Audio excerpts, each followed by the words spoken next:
All right. So somebody said it best in my Discord. They said this should be a Rumble stream because there's a lot to say, and you know what? I partially agree with that. But at the same time, I want this to be on YouTube. I mean, I could have duo cast it, I guess, but at the same time, I don't know.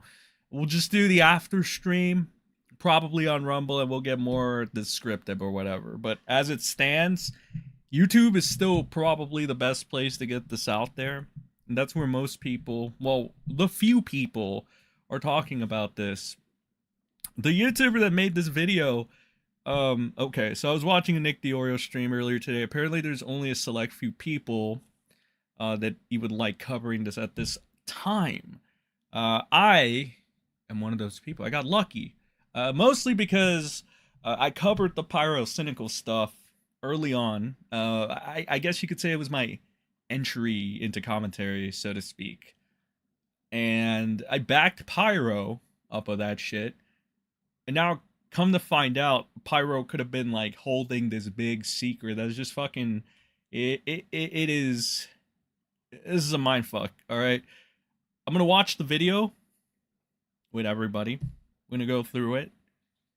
I think some of you have already seen it. For those that haven't, well, you're in for a freaking treat. And I don't mean that in a necessarily good way.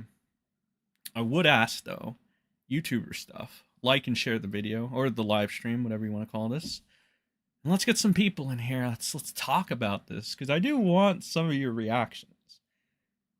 Does this directly relate to Pyro? I mean, in a way, yeah. Somebody broke it down. I believe this is courtesy of Kiwi Farms, maybe? I don't know. I haven't been able to access this since, like, Keffels did whatever the hell they did, and then now it's just, like, it's moving from place to place, and now, like, you know, now apparently you can only access it on the Tor browser, guys. You need the dark web to access this shit, apparently. All because they, you know, they started a fight with a God, I can't use that verbiage on YouTube. Whatever, you get what I mean. You know what Keffels is. Okay, so okay, so Kino Shay said I'm not watching an hour-long video about people I don't know. Dude, that's some base shit right there. It's like, who has time to watch like an hour-long video about somebody they don't know if they have no investment in it, right? Financial or otherwise. It makes sense, right?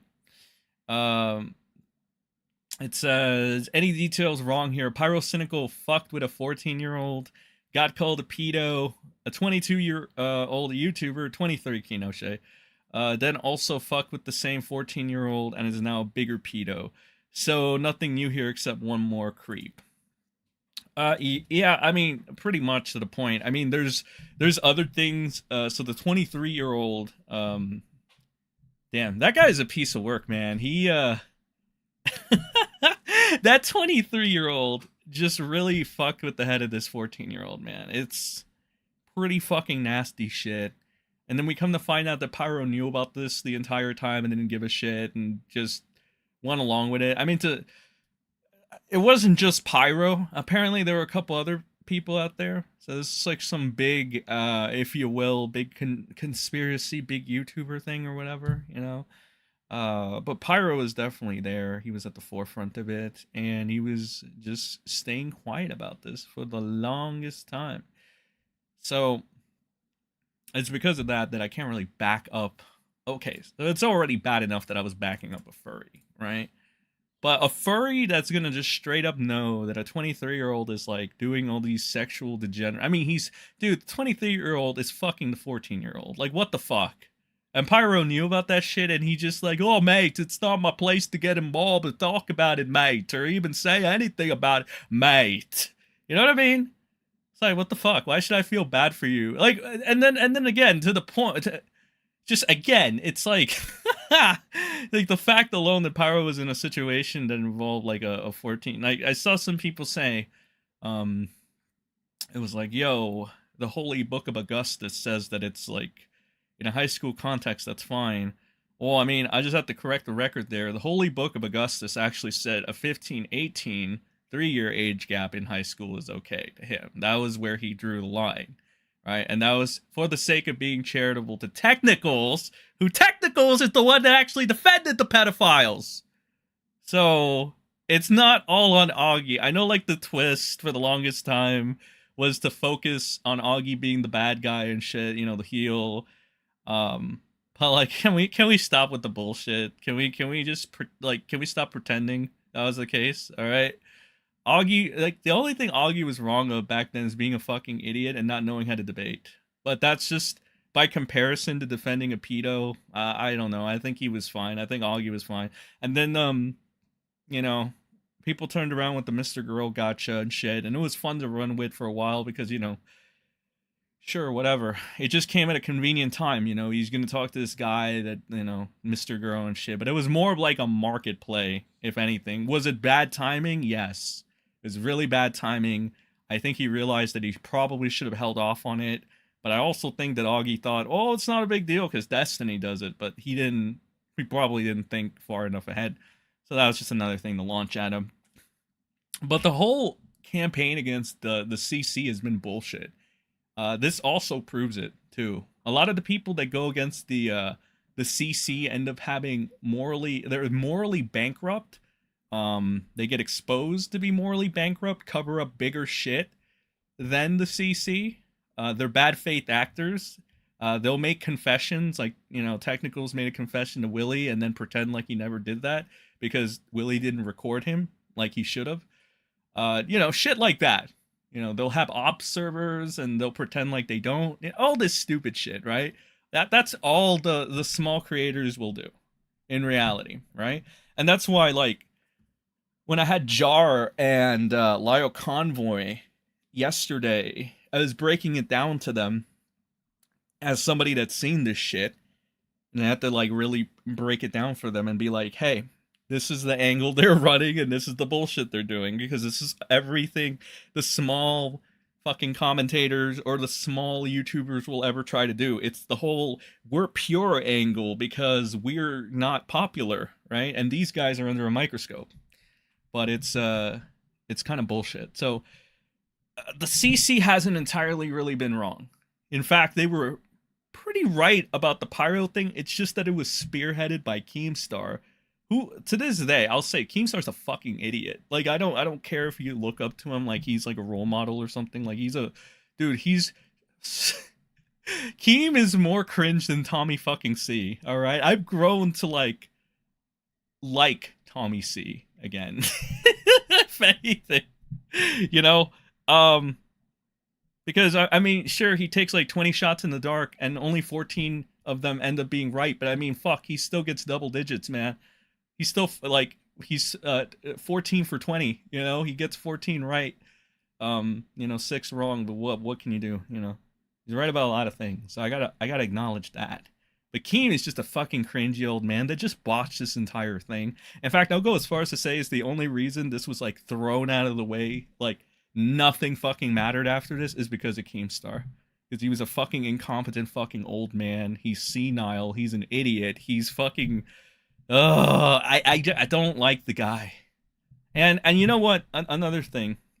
He let me down, ladies and gentlemen. Just like Zaddy Jim. They let me down.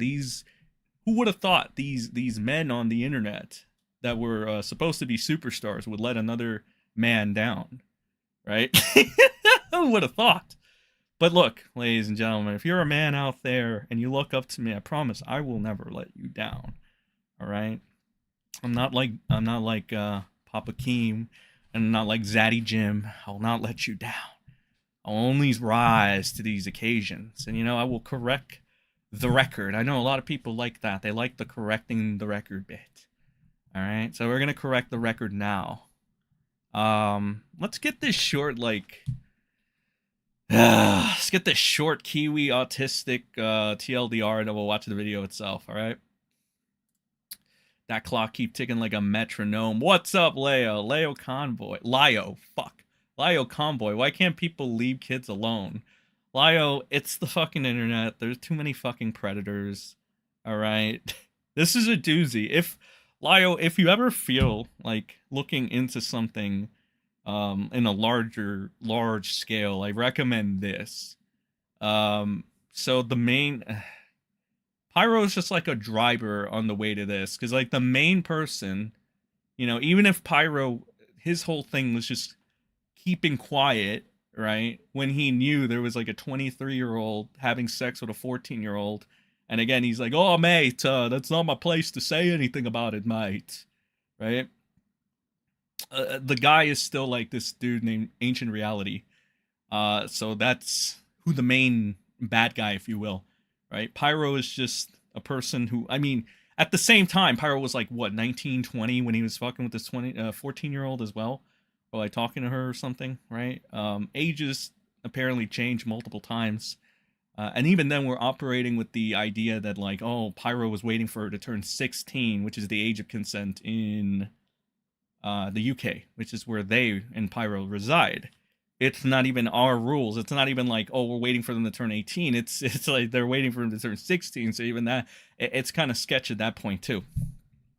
But again, Pyro does breed the furry community and all this stupid shit. And, you know, as I've said before, a lot of freaks out there.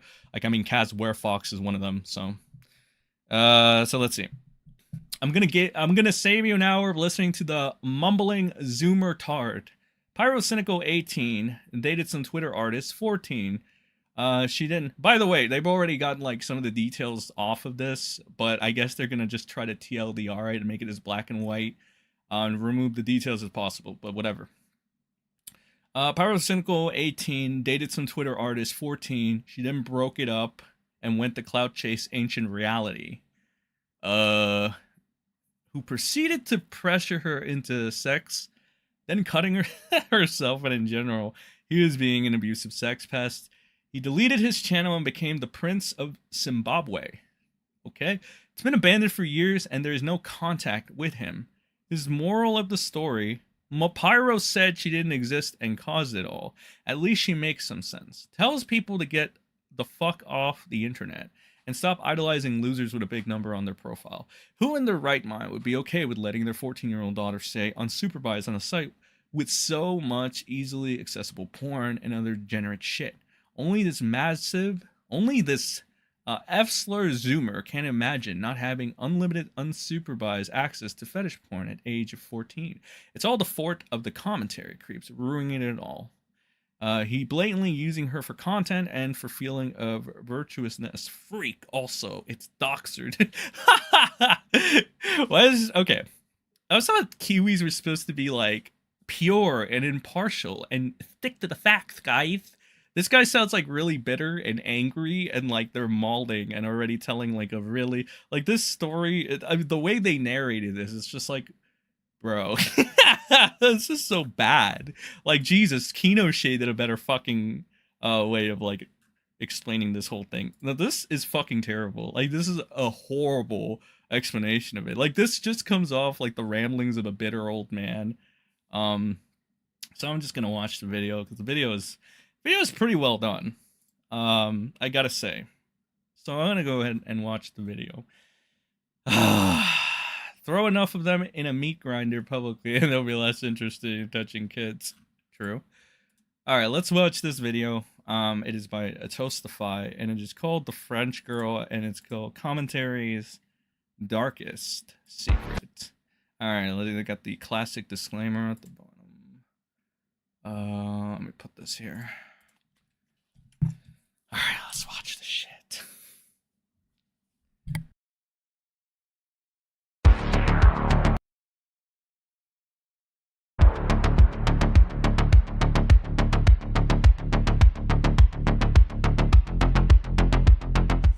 A few years ago, there was a story regarding the French girl. It was a pseudonym given by both parties to an underage victim of grooming, with the alleged groomer being the YouTuber Pyrocynical. For years, the public consensus surrounding the story has been one of dismissal, ignorance, and even mockery. It's been plagued with threats of lawsuits and narratives to push an agenda. Because of this, it's been buried under the rug, with the public at large never understanding the real story. In this video, I will attempt to tell that story to the best of my ability, a task that, as we'll soon learn, comes with great risk. This is the story of the French girl, who became Commentary's darkest secret. Okay, so at the very beginning of this, it just recounts the beef between Pyro and Keemstar, Pyro's like rise to fame, so to speak. That's basically what it is. In this section over here, it basically points out how Pyro addressed the French girl allegations, how he initially alluded that she didn't even exist, then the French girl did exist, then Pyro made like a new statement. So Pyro has this way about him with the words. He's much like Technicals, where he chooses his words very carefully and very technical so that he can have a way to like step away from, if anybody is like, well, you said that, he's like, no, technically, actually, I said this. So he has that whole way about it. That's how Pyro actually won. The only reason Pyro won is because he was able to sway the public with his ability to talk. And I kind of like Fifi's and Emotions, where it's like, oh my god, big bad evil Keemstar in the commentary community are like accusing me of being a pedophile. Now, here's the thing. That's his whole thing, the emotional plea. Kind of like what Technicals did with his emotional plea with Zero, right? With Zero making his confession, and then we're warping it and turning it like, oh no, his confession actually, let's put some feelings in there, guys. Actually, he was in a dark place. And that means that it was a Yeetus Deletus letter. So it's all bullshit, emotional bait, feelings. That's like the angle Pyro worked. That's the angle Technicals worked. I'm not gonna hide it anymore, and I'm not gonna lie anymore and say that it isn't, because it very clearly was. If you got duped by it, well, I'm sorry. Grow up, stop being naive for a little bit. But yeah, it's just emotional bait, and so, essentially, it's all psychology as well. Pyro was trying to make himself out to be the good guy in this entire situation, when we didn't know that this fucking furball was actually hiding the fact that there was a 23-year-old having sexual acts with a fucking 14-year-old that he was aware of. And he didn't give a shit. And he didn't say, and he literally said, oh, mate, it's not my place to tell, mate. Mate. That bullshit. So I don't know. Suddenly, Pyro doesn't seem like such a good guy, right? When he's, hiding for the fact that a 23-year-old is having sex with a 14-year-old. I don't know. That doesn't seem like something a good guy would do. Suddenly, I don't really care if Pyro was quote-unquote being falsely accused, which, I mean, you can make the argument that he really fucking wasn't. You can just say Pyro's just a good talker and he was able to swindle a bunch of people into buying his shitty story. And you know what? I've seen some of the freaks that back Pyro up, and that's what they are. They are freaks. All right? They are straight up fucking freaks. It's like the Rev Says Disu community, right? These freaks will defend their own. Of course. Fuck. Freaks are defending Flam now. Right? And that guy was caught in German pedo group chats. I mean, freaks defend Cats Werefox. You know what I mean? Freaks on the internet is not an uncommon thing, and freaks will defend their own. They will gather together. And because individually they fucking suck, they need to gather together in numbers, kind of like the SJWs too. SJWism. And that's where they hold the power. Not independently because they suck, but in numbers they're better, right? So that recounts this. It basically puts out a lot of holes in Pyro's bullshit, right? There's the Skype group, which documents the interactions where the French girl got involved, and the artists and a couple of other people, friends with Pyro. Pyro's pedo friends, let's just call it that. And this is the introduction to Ancient Reality. And here is the actual things. So, let's skip to the... Let's skip here. All right, let's skip to the Pyro and the French girl bit. Because yeah, while this is like related to Pyro, because it is clearly revisiting the Pyro drama, and again, Pyro being negligent at best, and just a sick freak that's gonna keep this to himself at worst. It still has like a layer of involvement to where it's like, dude, I don't want to support that guy. I think he's a piece of shit. Yeah, this is coming from a guy that says an eye for an eye, bro. Karma gets you. Well, karma's a bitch, bro. You might have done something really fucked up, but to a lot of self-righteous people that cry about, oh, the children, we have to save the children, guys. Evil commentary, guys. Augie, you're evil. Nicholas Diorio, you're evil. Stupid shit like that. We have to save the children, guys. It's like, motherfucker.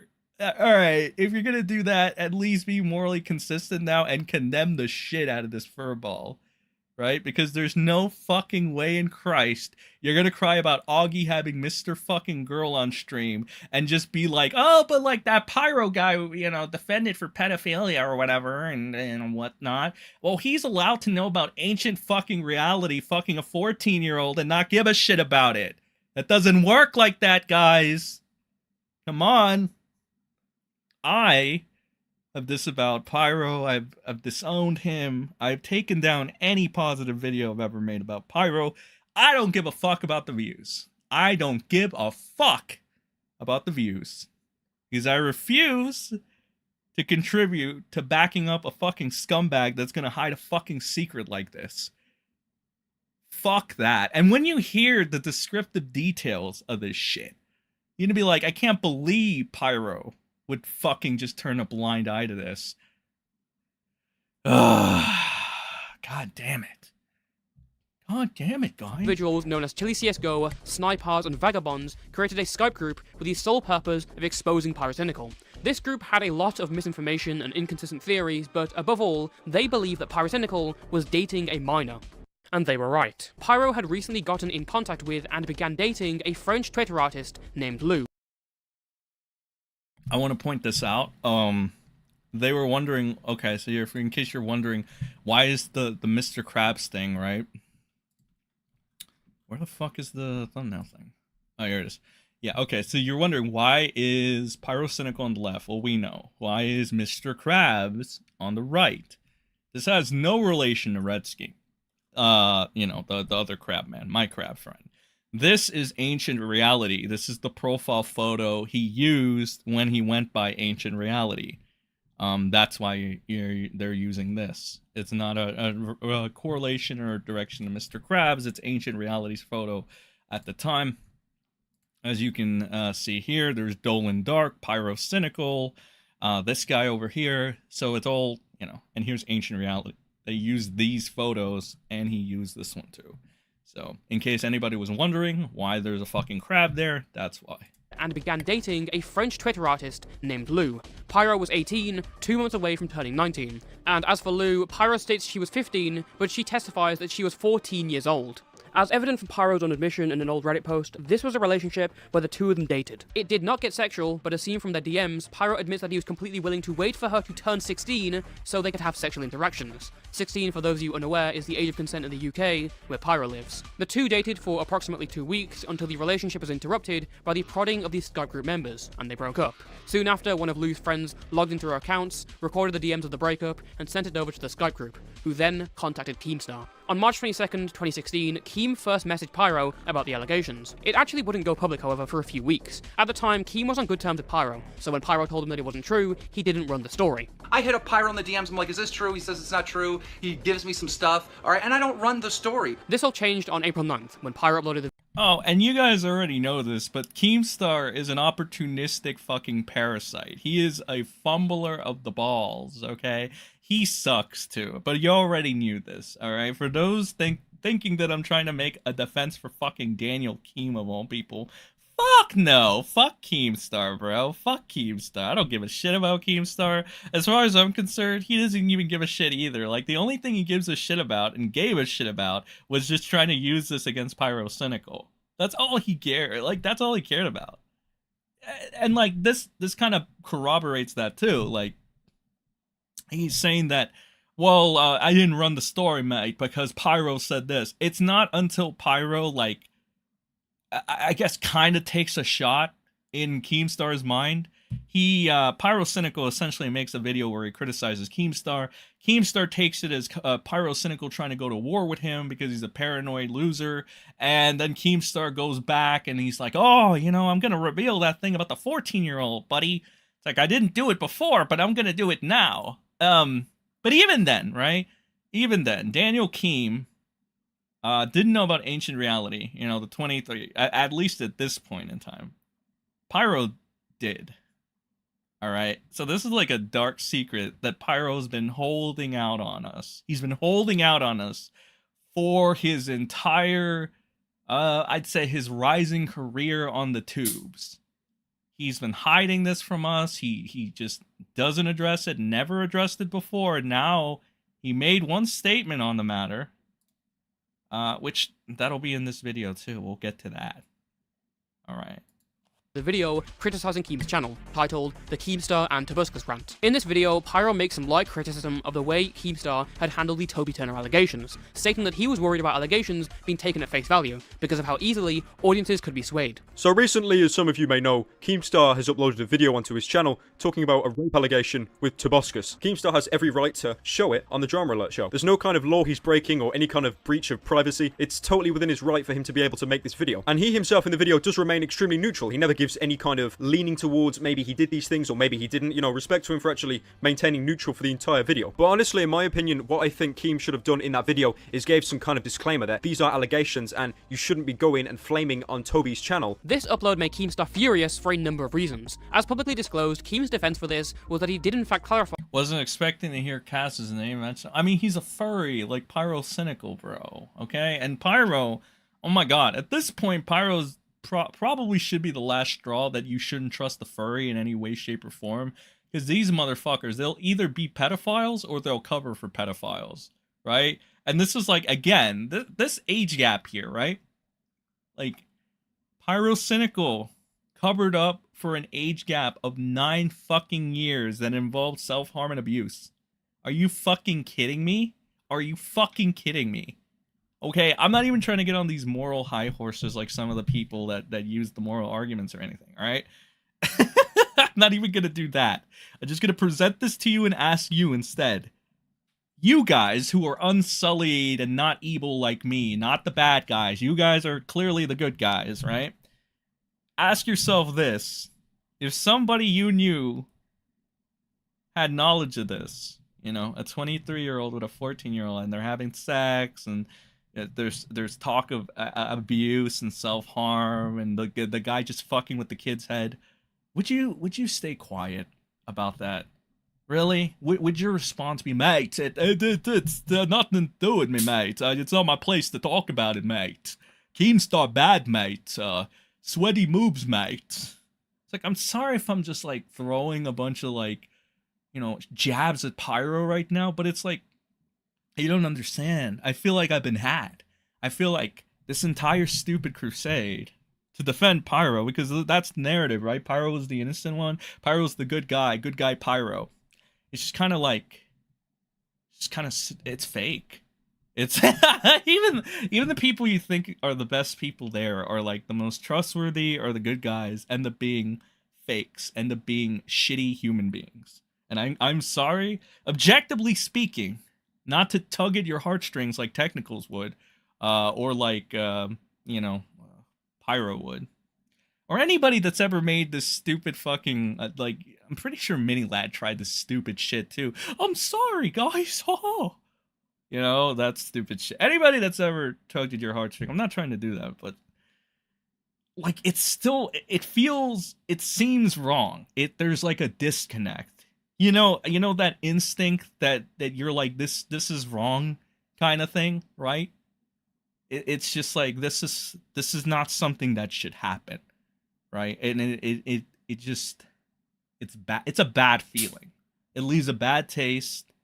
And again, as somebody that was like defending Pyrocynical, championing the stupid talking points of Pyro good, right? You kind of feel like you got egg on your face at that point. Because it's like, this guy was obviously not good. Like, you can say what you want about this fucking fruit cup over here on the screen, Daniel Keem, and you'd probably be right about a lot of things. But at the same time, you know, good old Pyro, it's not such a good guy, you know? It is quite a dilemma. All right? I was always on Tom's side with this. Glad to see he's being redeemed. Yeah, people were like wondering, does this mean? Some people are like still like, oh, you know, well, Tom still lied. I mean, not really. Even before this, Tom technically didn't lie. Because you know, I love it that the people that want to go with technicalities all the time right?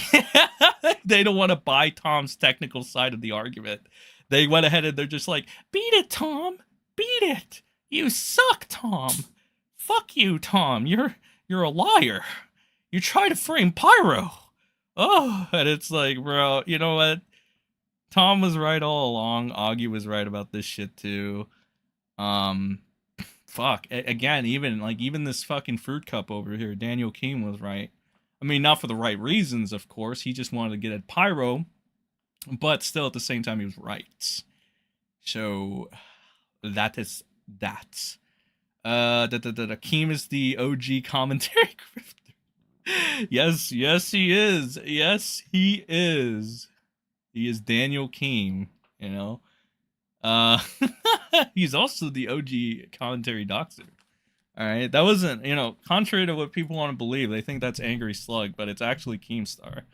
But they were allegations. Because of this, he disregarded Pyro's video and instead took it as a personal attack with an ulterior motive. That dude is a fake piece of shit. Learn it. You're a fake piece of shit. And if you fucking swing at me, I'm gonna swing much harder back. Come at me, I'm gonna fucking smack you. And considering how close this video was in proximity to Keem's DM to Pyro about the French girl, Keem assumed that this was Pyro trying to be ahead of the allegations before they dropped. So he published his suspicions early, infamously threatening to release his files on top of files. Oh, and Pyro, do you remember those YouTubers that you used to be friends with before you blew up and like fucked them off? You know how they've been contacting me saying that you've been dating some like 14-year-old French girl and shit? Just please swing at me. If you're gonna swing at me, dude. Let me know, because I got a fucking files on top of files to swing back at. Now, immediately, the first thing that comes to mind, and one of Pyro's main defenses in his video, My Experience with Keemstar. Now, that is purely true. In reality, it's actually worse than you might think, because so Pyro was still 18, but he was 2 months from turning 19, now that I apparently people are saying it. But the problem with the French girl thing is the age kept changing because of the people that were making the accusations. Like the original people, the original friends of Pyro that turned on him or some shit. And the girl herself, when she came out, said that she was 14. So it was really a lot of people were operating with the idea that it was the 3-year age gap, kind of turning 4, because everybody was taking the whole 15 thing, right? They didn't look at the French girl and be like, she's actually 14, which would now, with the information provided, we're more along the lines of believing that she was 14 when this happened. So then at that point, we're talking about like a similar age gap to the Zero situation, right? Which that too, if that, it was already dicey at first, but now you fully get that, and it's like, oh my god, like is Pyrocynical just another Zero at this point? Like at the very fucking least, Pyro will say, oh, mate, I want to wait for the age of consent from my home country is 16, so it's fine.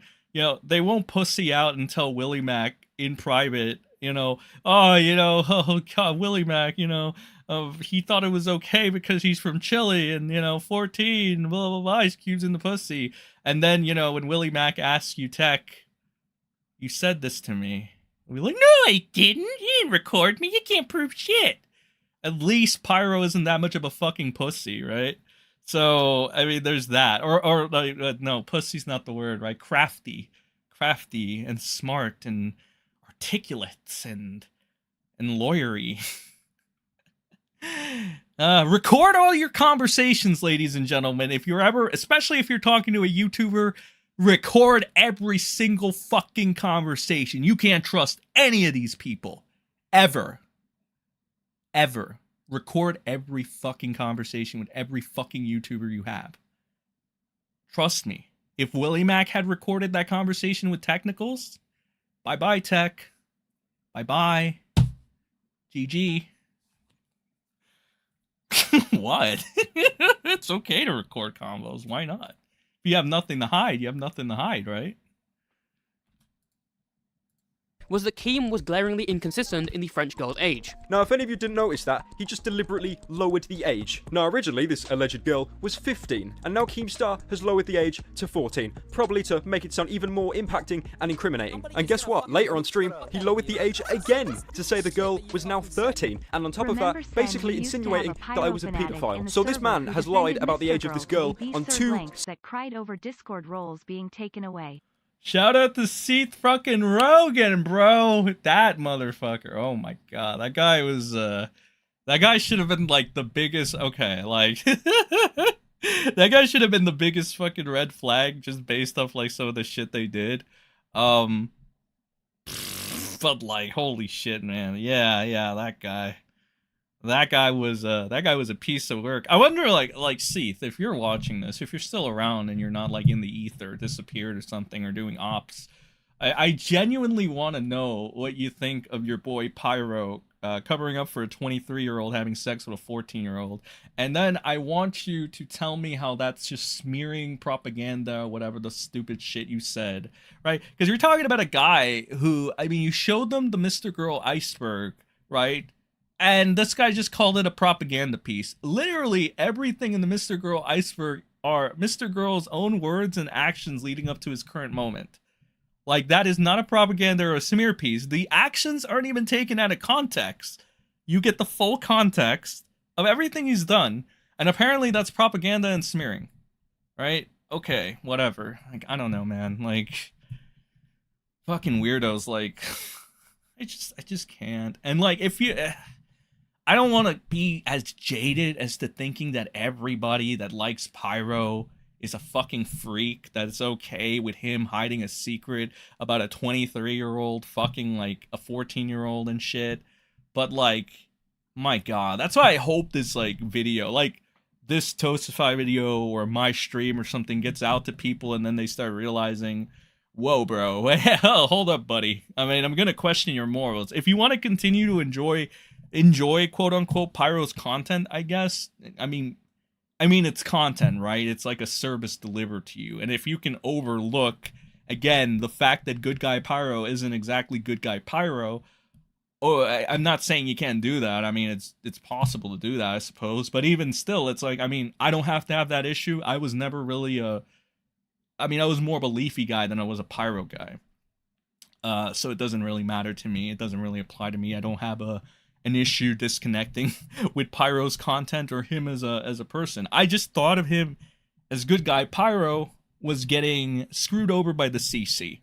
And here's the thing, I came in with some preconceived notions already about the CC because people were saying, oh, all these guys do is call everyone pedophiles and botch things. And I'll say they do botch things from time to time. Certain people, like Tipster, like Keemstar. Well, Tipster's not even CC anymore. Now he's part of like the Troon Brigade. But, you know, Tipster and Keemstar and shit. Oh, yes, they do botch things. 100%. They suck.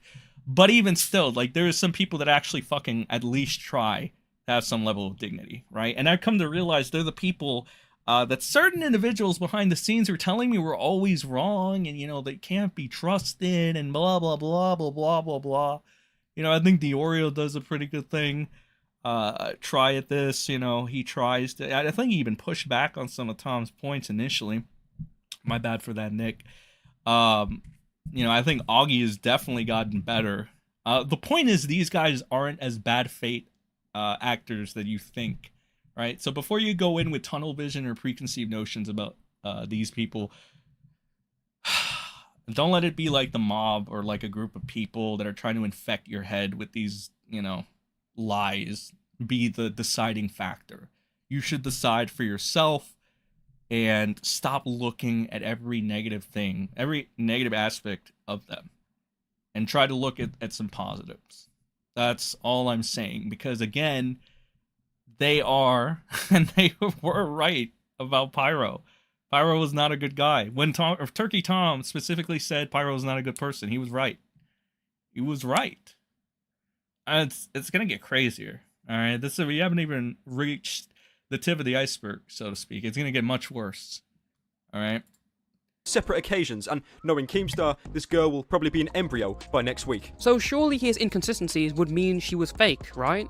Well, that would be a reasonable conclusion if Pyro didn't admit that all the conversations had actually occurred. 2 days after Pyro's video, Keem would tweet out a DM where Pyro is discussing a relationship and saying he was fine waiting for the French girl to reach the age of consent. Pyro then posted a response on Reddit where he confirms the conversation was real, even noting that he'd contacted the French girl to ask if she'd leak the screenshot, and provided additional screenshots of their conversations. Now in this post, Pyro admits he thought she was 15, but in a 2020 interview, Lou came back to the public to say that she was actually 14 when it all happened. Lou's testimony of her age can also be backed up by vagabonds, who said the same all the way back in 2016. Again, you can decide for yourself on who's lying and who's telling the truth, but I tend to lean towards Lou's story, because if you look at Pyro's Reddit post, he exhibits the behavior of a liar. You have to understand, the first position he staked was that it was entirely baseless. This story is total bullshit. And now in this Reddit post, he was confirming that the conversation was real and they had a relationship.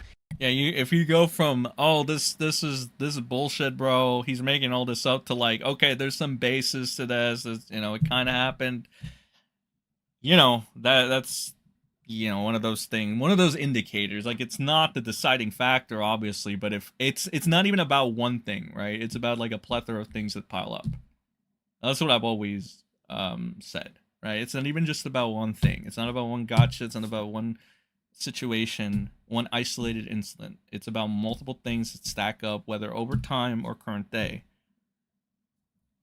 He starts off by saying that Keem is trying to insinuate there was a sexual relationship going on. Pyro then goes on to emphasize that they were not dating, and over the next paragraph basically says that what he really meant when he said relationship was him supporting her because of tough times. This is a Yeah, that's a lie, and that's also...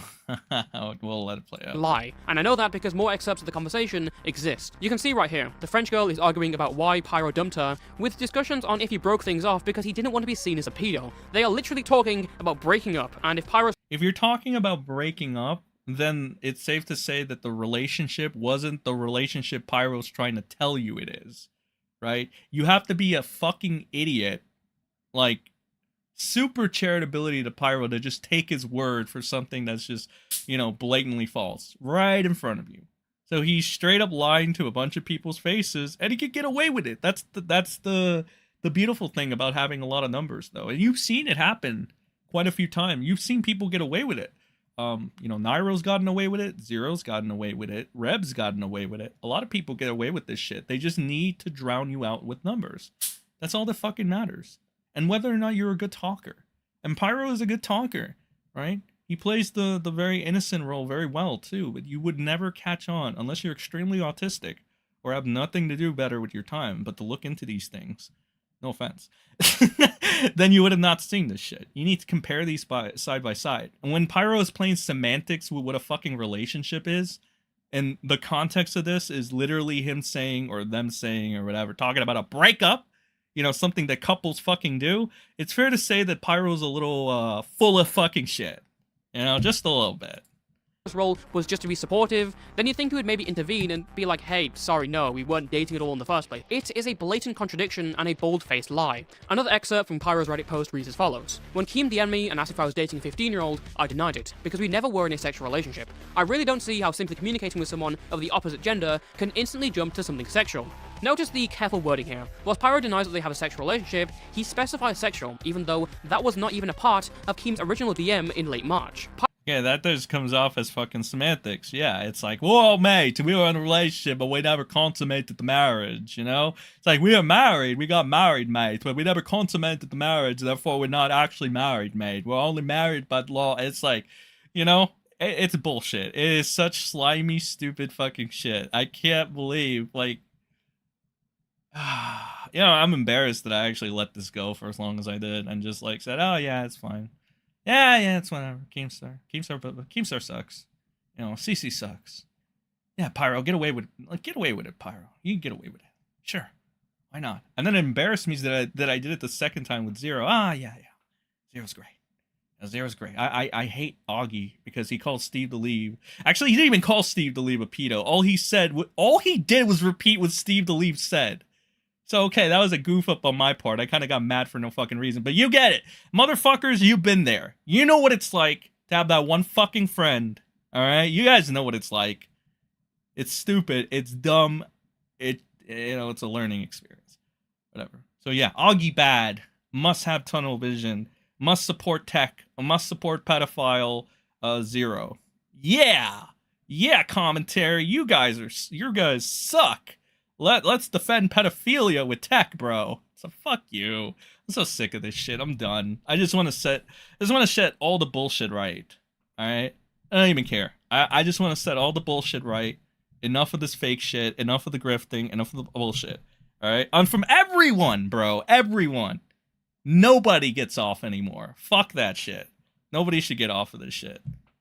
Bullshit. Pyro basically boils down a complex situation to a few sentences in his favour, and yet this Reddit post, littered with lies, was largely ignored. It was quickly overshadowed by Grade and Leafy's videos on Keemstar, and the French girl was viewed as a claim that was entirely fabricated by Keem. Even her existence entirely was viewed as a product of this lie, with many proclaiming that she simply wasn't real, becoming a meme in the community.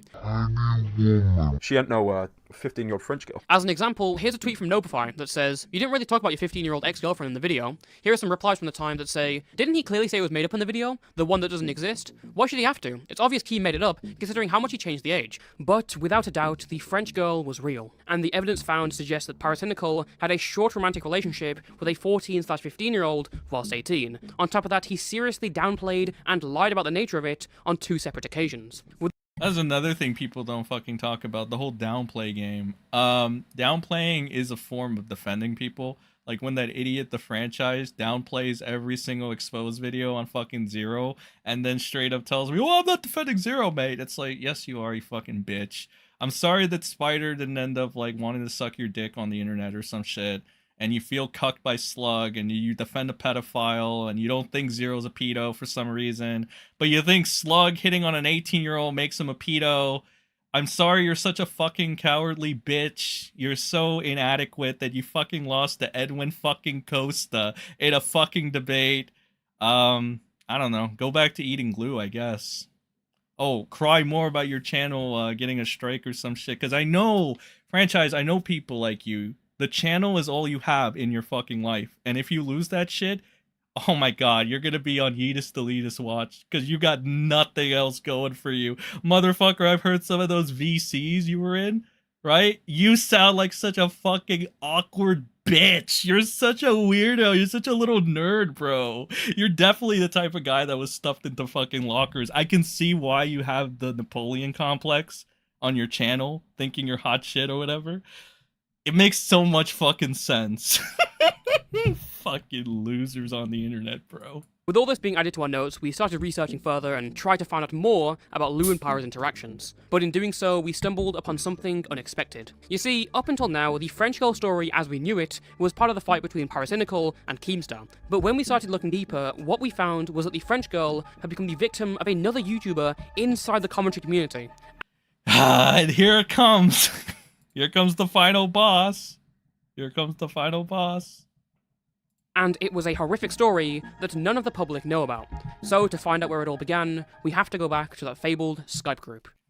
The first person we mentioned in the Skype group chat was Chili CSGO, a prominent commentary orbiter and Twitch streamer. But what were his motives behind trying to expose Pyrocynical in the first place? Well, as per his words from a statement in late 2020, Chili and Pyro were at each other's throats during 2016, and Chili wanted to completely destroy his career, so he joined the group chat. However, this same statement also has Chili seemingly admitting to fabricating the French girl story and faking evidence or taking it out of context, which isn't really true when Pyro literally admitted to the conversations being real anyways. Still, you might be thinking that he's telling the truth, and I understand that, but please take into consideration that this man is followed by Pyrocynical, has made an appearance on Pyro's Twitch stream since the statement, and has Pyrocynical in his Twitch featured box. In Chili's statement, he also mentioned that one of the people in the group had sex with an underage person while they were over 18, and that certain person happens to be Vagabond. Once a montage parody creator who came up with Pyrocynical, Vagabond had gotten into a dispute with him over something related to copyright, which he'd been messaging other commentary YouTubers about. Since the group chat, he's also gone on to rebrand to a meme compilation channel called Meme Corp, with over 1 million subscribers. He's also an active Twitch streamer with almost 40,000 followers, and as mentioned before, he allegedly had sex with a minor whilst he was an adult. Specifically, he was 19 and the minor was 15. So, how do I know the ages? And how do I know that Chili's talking about Vagabond? Well, even though he detailed this heinous allegation in 2020, in reality, it had actually been kind of public. Dude, they should hire technicals. He would find a technicality to make sure this is okay. Since 2016. So, who was the publisher? Well, it was none other than Pyrocynical himself on a further part of that Reddit post. Oh boy. I originally came across this Skype group by one of the members being contacted by Keemstar on their stream, and this was seen by one of their ex-girlfriends and was then passed on to me. Later, I was sent information of this individual allegedly meeting up with a girl who was 15 It's okay, man. He was from Chile. at the time and having sex with her when he was 19. I confronted him about this and said how even though I have information he allegedly had sex with a minor, I won't make it public even though he's actively participating in a Skype group spewing misinformation about me. On top of that, I have his ex telling me that she has Oh yeah, I forgot. Pyro hides like 2 pedo things. Am I bad? Yeah, I thought it was. I got so caught up in ancient reality because his shit is so fucked up, and even more like, you know, like he's 20-fucking-3. But I forgot. Oh yeah, Pyro does. You know, he does this one too. medical proof she was sexually active in January 2015, which was the time the two were in a relationship together. This individual then told everyone in the Skype group to stop making false accusations against me, and sent a screenshot of him saying this in the chat as proof, and from my knowledge the group became inactive. But how do we know this anonymous person is Vagabond? Well, with the medical records in Pyro's Reddit post lost to time, some individuals became curious as to how substantiated these allegations were. So we got into contact with a source, and we were directed to Vagabond's girlfriend at the time. She turned out to still be very active on Twitter, and upon reaching out, the now adult immediately confirmed that she was in a sexual relationship with the then 19-year-old Vagabond when she was 15. She agreed to speak more with us, only requesting to remain anonymous. On top of this, I want to make it clear the following are her claims, not my own, and Vagabond did not respond to our request for comment. In our chat, Vagabond's ex confirmed that she had, in fact, spoken to Pyro during the controversy and sent him an abundance of screenshots to corroborate the hider of pedophiles. their claims. That includes more of the conversation that Nal had referenced in his video about Keemstar 5 years ago. But in case you don't believe me, I have a DM conversation between one of the individual's ex-girlfriends who's shown that he actually has no idea what he's talking about, and he's literally just making stuff up to spite me. When looking closer, these conversations took place. I also want to point out that, like, okay, you see how, like, the truth is coming to light now, but, like, all Pyro had to do was be a good enough talker, make some good enough fucking edits. That's why you should really, really, like, it's very hard, especially now, to take people that make expose while editing everything, right? Like, you can even say the same about this if you want to be in pure denial. But, like, at least these don't seem to, like, the flow of this doesn't seem to want to paint a narrative as much as some others, right? Like, you can tell because there's no real emotional bait. He's going ahead and he's cutting to the point. You could maybe make the argument somewhere there, here, but at this point, they're just reading off, like, the actual fucking details. Like, there's no over-performative acting in any of this to tug at your heartstrings. It's very blunt. It's by contrast to the Zero thing, it's more honest, right? So Place on April 10th, 2016. Beware. A lot of people know about this. Pyro did the same thing I did with you, except he was 14. I called him out on it, but those guys have shotgun ammo on me right back. Apparently they never actually met though, so you sure that in parodies. In September 2016, Snipers would make a tweet saying that he thought, Did this just disconnect and reconnect again? Oh, whatever.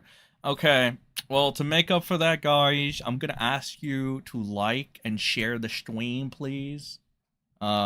Zero over Pyro. Shut the fuck up, pal. British moment. I just wish that Pyro dressed and looked like less of a degenerate. Dude, he looks like a lesbian. What do you mean? Didn't Pyro date a crazy Asian girl because he ate the rice and paid the price? What the fuck? I have no idea. I don't know about that. You sound like an Australian man. Oh, mate. That's my British impression. The 2-year-old paradrama. Am I having stream trouble? I was, but I think we're back. Give me a second. I'm gonna close this real quick. Because that clock keep ticking like a metronome, my dudes. Alright. God damn it, another problem to fix. Oh, I mean...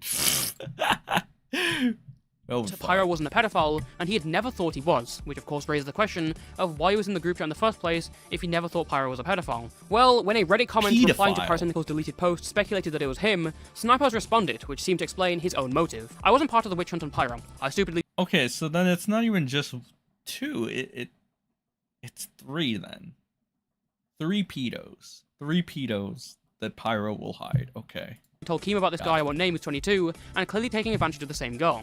I have no interest in trying to drag Pyro down, and don't bear a grudge for some argument we had like a year ago. I was concerned about the safety of the girl being preyed on by a 22-year-old, which I stupidly mentioned in the same group chat, where 2 others were talking to Keem about a different matter involving her. But wait, the Vagabond was 19, so what's going on here? Who is this new anonymous 22-year-old? Hey, what about that Keemstar interview with the French girl in 2020, where he brushes over someone else she mentions? And hold on, let's pull up those screenshots of Pyro's conversation with Lou.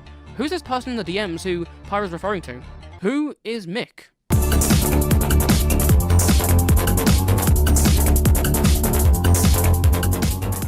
Up until this point, we've been investigating the surface-level pieces of the evidence in the case, involving the most well-known players in this insane group of associates. But as we kept digging, we soon realised that the public knowledge hadn't even scratched the surface. To explain what I mean, we'll first have to take a closer look at a major clue that everyone who covered this case back in the day had missed. In the first leaked screenshot between Pyro and the French girl, Pyro mentions her entering a relationship with a person named Mick. And if you read the full chain of tweets from Snipers where he states he never believed Pyro to be a pedo, right afterwards he says that he wasn't sure if Ancient Reality was still with the girl. While many of you won't recognize the name, Ancient Reality was a fairly popular creator back in the day. He was considered the greatest montage parody artist of them all, even receiving recognition for it on the community subreddit. The gifted video editor pushed the genre in new directions with his high production value and fast-paced style, and these achievements were significant enough to even receive news coverage. Take this article by The Daily Dot, which introduces him as Mick Gerard, a Dutch filmmaker who'd become one of the most familiar names in the genre. Even if you're unaware of his personal channel, which had 250,000 subscribers and tens of millions of views at its peak, you've likely seen his work for Filthy Frank, including the intro to Pimp My Wheelchair and an entire music video for Pink Guy. And on top of that, he's worked with MTV. And before either had become internet famous, Mick and Pyro had been in the same friend group, and thus remained close as established creators. Up until this point, everything's been focused on the French girl's relationship with Pyro, as that's what we, along with the public, were aware of. Upon discussing this with Lou, she revealed that shortly after breaking up with Niall, she not only stayed in the community, but began a relationship with Ancient Reality. Oh, How did your boy. relationship with Mick begin?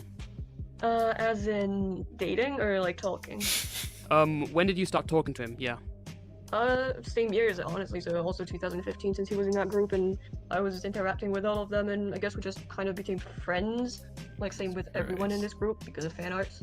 And the allegations levied against the aforementioned Mick are far more serious than anything she claimed about Pyro. And can you confirm your age at that point when you were talking to him? Well, still 14 because it's 2015. And how old was he? 23? Okay, so he was in his 20s. Did you have a physically intimate sexual relationship with him? Hell, stop being a pedophile, I chat. wish I didn't, but yeah. What was the age gap when the sexual relationship began? 9 years. Mick would upload his last ever video to the Ancient Reality channel in 2016, and 2 years later, he would disappear from the internet entirely. Since June the 21st, 2018, many have been asking the question of where he's been. Everyone from his fans to other high-profile creators begged for him to return, but received no response. While there was never an answer as to why he left, the French girl may have an explanation, but to be clear, this is based on what we were told in our conversations with her, along with both evidence she provided and publicly available materials. Just like with Vagabonds, we were not able to obtain a statement from Mick on these allegations. Also, just to be upfront and get this out of the way, Lou has already filed a Pell the police report against pedophile. Mick before we even attempted Bro, why the fuck does that rhyme so well? Pell the pedophile. to contact her, so all of the information about to be discussed has already been submitted to the proper authorities. As Lou's recollection of events goes, dating commenced between Mick and her shortly after breaking up with Pyro in early 2016 following the public fallout, and lasted for an entire year, ending in February of 2017. What countries did this take place in? The very first time I was in France, where it was in my house. Oh, great. What other countries did you have a sexually intimate relationship with him? His house, so Netherlands. Bear in mind that the age of consent in the Netherlands where Mick lives is 16, and in addition to this, Lou alleges that Mick was both emotionally and physically abusive towards her. But of course, the question is raised if there's any proof to back up her claims. Well, in spite of efforts to destroy it, some evidence that the relationship occurred, that it was abusive, and that it met in real life all still exists. But trying to piece it together led us down yet another rabbit hole. As we attempted to form a better understanding of this former YouTuber's life, we discovered the story had gone deeper than anyone could have imagined.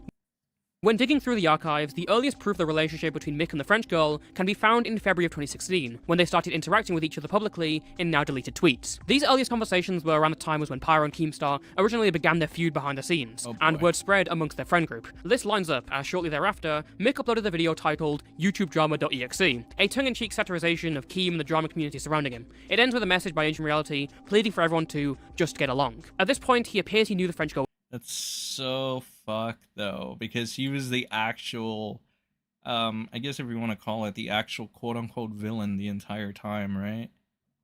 And he's just like, okay, basically, okay, so Pyro, Jesus Christ. Pyro himself has, like, obviously a lot of issues and shit. He's semi-pedophilic, but, like, the grand master pedo, if you will, is, this Ancient Reality guy.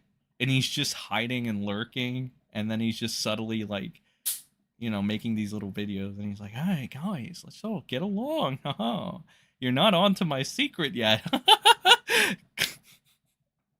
Jesus fucking Christ. I don't know, man. I didn't find the concept of the age of 16 being like, oh my god. Like, I just don't get it. I don't get this. Like, I won't understand UK law or whatever. If anybody is from the UK, I've heard people still, like, look down on that idea that, like, I don't know, like, you know, the Craig Beckett situation where he was, like, a 30-year-old man, and he was hitting on that 17-year-old Emmy or whatever chick. It's like, I heard people, like, look down on that shit, and it's not, like, as accepting as they would have you believe. So I don't know if that's the case. I don't know if I have any UK viewers, but I don't get it. Like, you can make the, you know, you can make the argument that, like, Keemstar's like 40 years old and Brantley's like 23 or 22 or whatever, and that's like, oh, 2 decades of a year of an age gap. But it's like, well, at the very fucking least, Brantley was like over the age of 20, right? I know a lot of people like play around and they're like, Keemstar, you're a pedophile, you're dating your daughter, and it's it's like, all right, you know, I hate the Gnome King as much as the next guy, but it's, you know, I mean, let's give him credit. He's not dating like an underage child. What is this? It's Pyrocynical being exposed for hiding a 23-year-old fucking a 14-year-old. Pell, what the fuck? I'm tired of this. It's a lot of info at once. It's all right. We're getting to it. Look. Let me condense what's just happened. All right. And I'm gonna assume there's no buffering right now, so that's good. Ancient Reality isn't attacking me right now. That's cool. Basically, Pyro and Keem had a little bit of a blood feud. A little bit. Pyro semi-pedophilic. Keem complete idiot. Incompetent, and in the background, the 23-year-old known as Ancient Reality was having intercourse and sexual relations, which is intercourse, whatever, with a 14-year-old. As a 23-year-old, Pyro knew about this and didn't give a fuck. He didn't say anything. And prior to this, Pyro knew of another pedophile incident between a 15 and a 19-year-old, and didn't report on it either because, I guess, friendship or something. Look, you can say what you will about me hiding the fact that Steve doxes people, Steve Deleve and shit, like how he wanted. Okay, he actually doxed Danielle or whatever. you can say what you will, but if I ever knew that any of my friends were like, I don't know, like 23-year-olds or 30-year-olds having sex with like minors, I would not hide that. Like, that is one thing that you don't fucking hide. That's way fucking different than the doxing shit, in my opinion, right? Like the Maya Moore thing. Maya, age 25, was saying sexual things about children, you know? Apparently people want to cover that up. Franchise wants to cover that up. Steve Deleve wants to cover that up for some reason. And then we have, like, no surprise, like Ruby Violet wants to cover that up. Chris Anonymous wants to cover that up, right? Whatever. Don't fucking do that, especially when you want to pretend like you're better than the Smash community or the James Soroka community, whatever fucking shit ass community you want to grift. It's so bullshit. If you know about this kind of thing, just come out about it, bro. It's to hide that shit. It's just, come on. Was a minor, as Pyro admits to talking with Mick about her in the leaked screenshots. Some people, like I know, will be asking, why didn't anyone's parents get involved? So can you explain how neither your or Mick's parents didn't have any problems with this?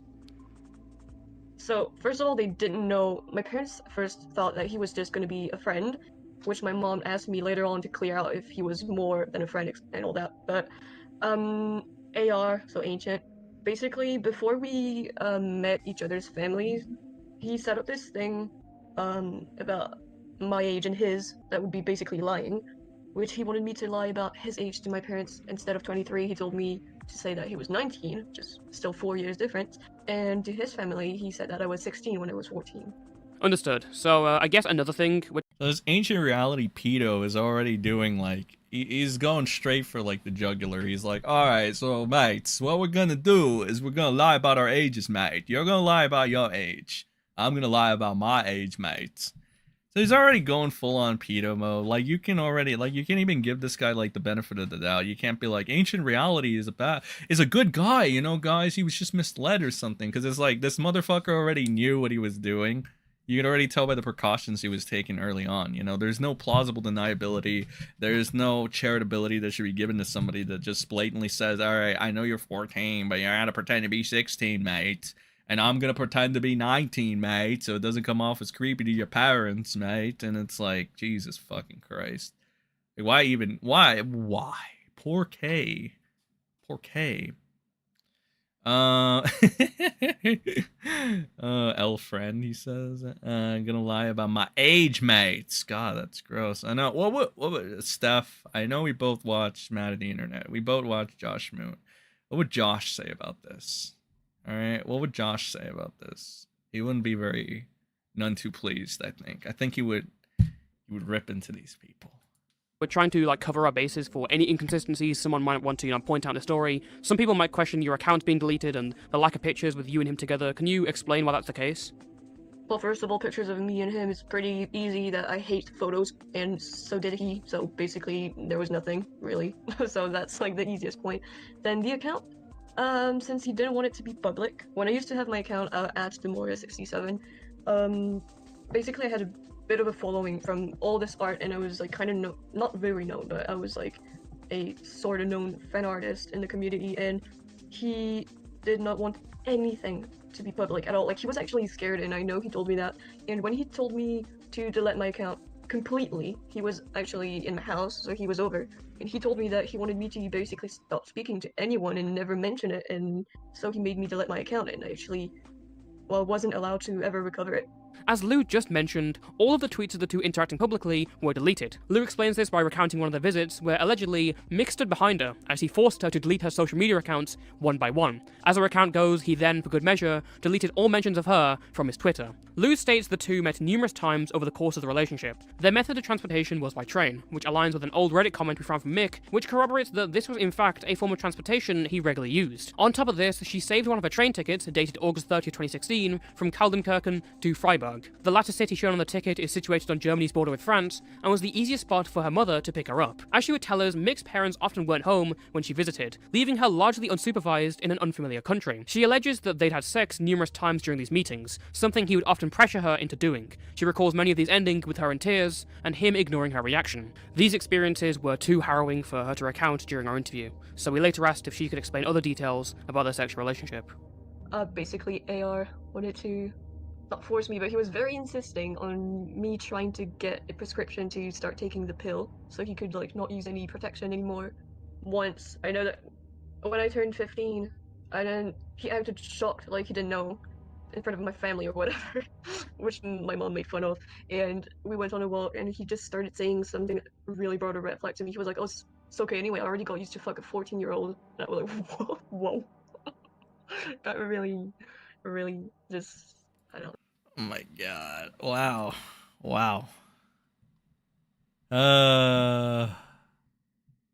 What the fuck?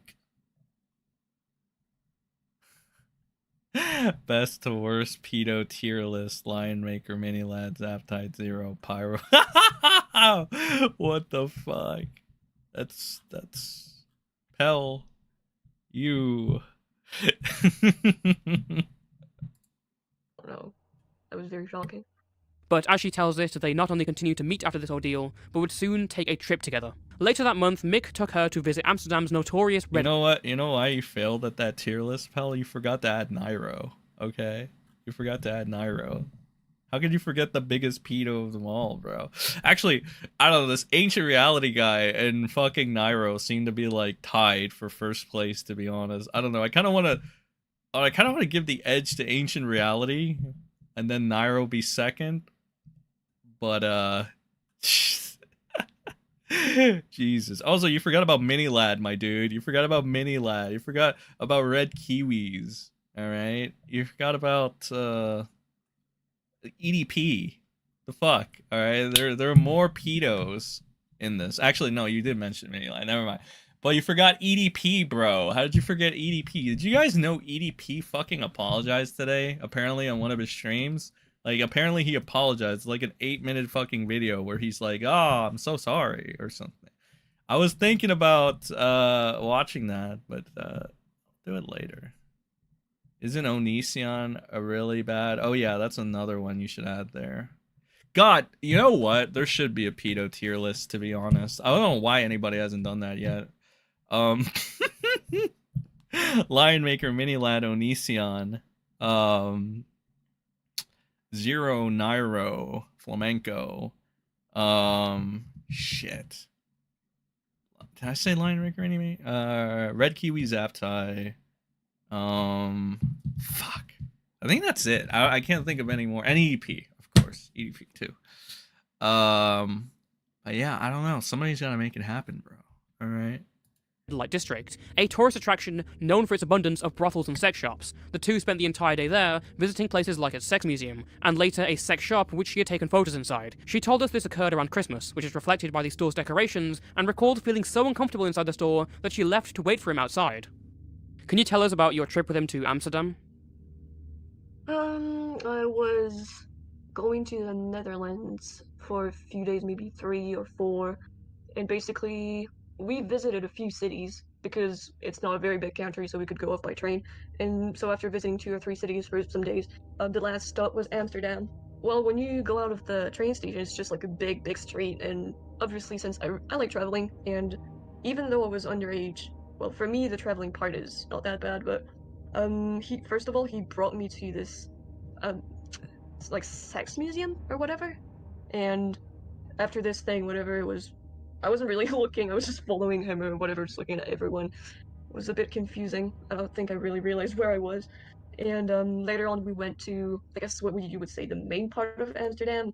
I was only really there because, well, I personally liked like how it looked and all these things, but he brought me to the red light district thing, where all these, well, women are, you know, behind the glasses and etc. If you're 23, oh God, get that out of the fucking way. If you're 23 and you're taking a 14 or 15-year-old to this shit, like, what the fuck? I think that in itself is already like, oh God, that's so fucked up. 14, she was groomed, she was sex trafficked from France to the Netherlands on multiple occasions by ancient reality. Sex trafficking is the act of transporting a person from one country or area to another from the purpose of sexual exploitation. Jesus Christ. Yeah, this guy is like, oh God, he's like Nairo levels of fuck, dude. He's like way up there. He might be more fucked up than Nairo, to be honest. Holy shit. The fuck, Pyro. And he's also brought me to a sex shop that was near a McDonald's or something, but we didn't buy anything, of course, and the owner looked at me really weirdly. I think she suspected that I really wasn't, like, mature enough to be in there. Alongside this picture and testimony that Cosmodor, you're right. That's another we were one. given, we would later find evidence to support her story. When we inspected Interreality's last upload, You Wouldn't Steal a Meme. When investigating the contents of the video, we realized that approximately a minute in, a store called Old Sailor is shown. Upon googling the location, we discovered it to be a pub located in none other than Amsterdam's red light district. Evidence that the relationship was emotionally abusive exists in the text messages she sent to friends at the time, telling them that Mick would harm himself as a means of control and threaten his own life if she left him. This can be corroborated with his public behaviour, as Mick was openly suicidal on Twitter, resulting in multiple scares that caused his online friends to publicly call for a wellness check. On one occasion, Pyro can be seen pleading for someone to check on Mick after he had not responded to them in days. This outburst occurred on December 13th, 2016. That same day, the French girl had texted a friend that Mick had just threatened to cut so deep that she'd see his bones. And only 3 months before that happened, more messages between Lou and her friend give an insight into truly how abusive this. I'm gonna be honest with you. This guy does come off as like the Grandmaster Pedo, though. I don't think anybody has this guy beat at the moment. Fuck. I mean, this guy definitely is a piece of work. Like, he's right up there with like EDP and fucking like who's the other fucking idiot? Fuck. Shit. Oh yeah, maybe. Would it be Nairo? Yeah, I guess EDP, Nairo, and this guy. Oh, fucking hates, bro. Or maybe Lion Maker. Who's worse, Red Kiwis or Lion Maker? These dudes, man. I gotta. Fuck fucking, ugh, bad, very, very bad. What the fuck? Like, cause then you're adding like even more, you know, if like wanting to like, he's adding like additional trauma, which is like, you know, the mental aspect of this whole thing with like, you know, baiting, or if not baiting, whatever he's doing. It's just, and again, keep in mind, this is a 15-year-old, you know, just turned 15-year-old. That's just, you shouldn't be putting that kind of strain or fucking mental strain on a 15-year-old, right? This is like when fuck. I just This relationship was. I had a friend over and I ignored for a second mick. And then he went crazy over it, insulting me, and then he just said, you know what, fuck you, I'm going to end my oh god. Let's see. Jikisi, who the fuck is Jikisi? EDP, Ancient Reality, Lion Maker, Cosmodor, Nairo, Mini Lad, Flamenco, Kiwis, Zaptai, Zero, Pyro. Worst to best. I want to be honest with you. I'll give Technicals and Franchise this.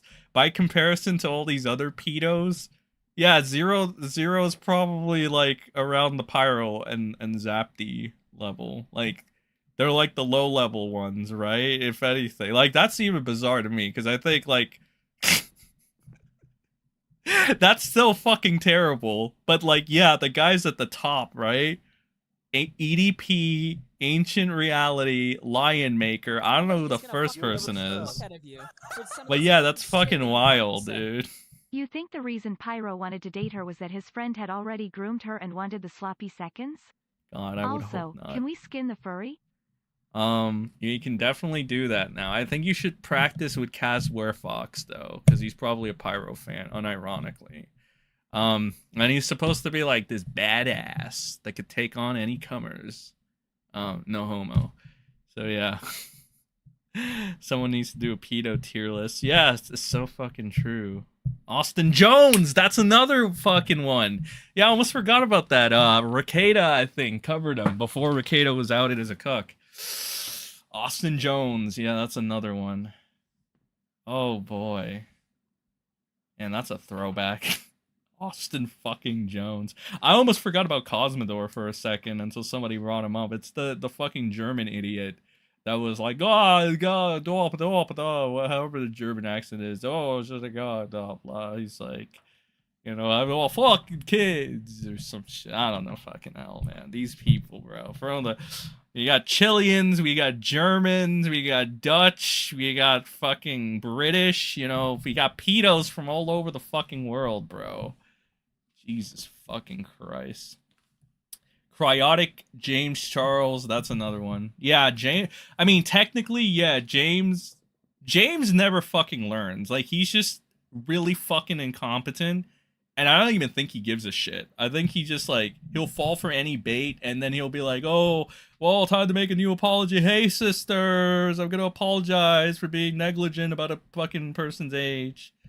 And then that's the James Charles cycle. The first guy was a MC YouTuber with 50 plus victims. He was Dream's friend. Worst pedo I've ever seen. Makes EDP look good. Horrible. Girls as old as 17 and young as 10. Oh, fuck's sakes. He was Dream's before Dream was cool. He was Dream? What? Really? Oh my god.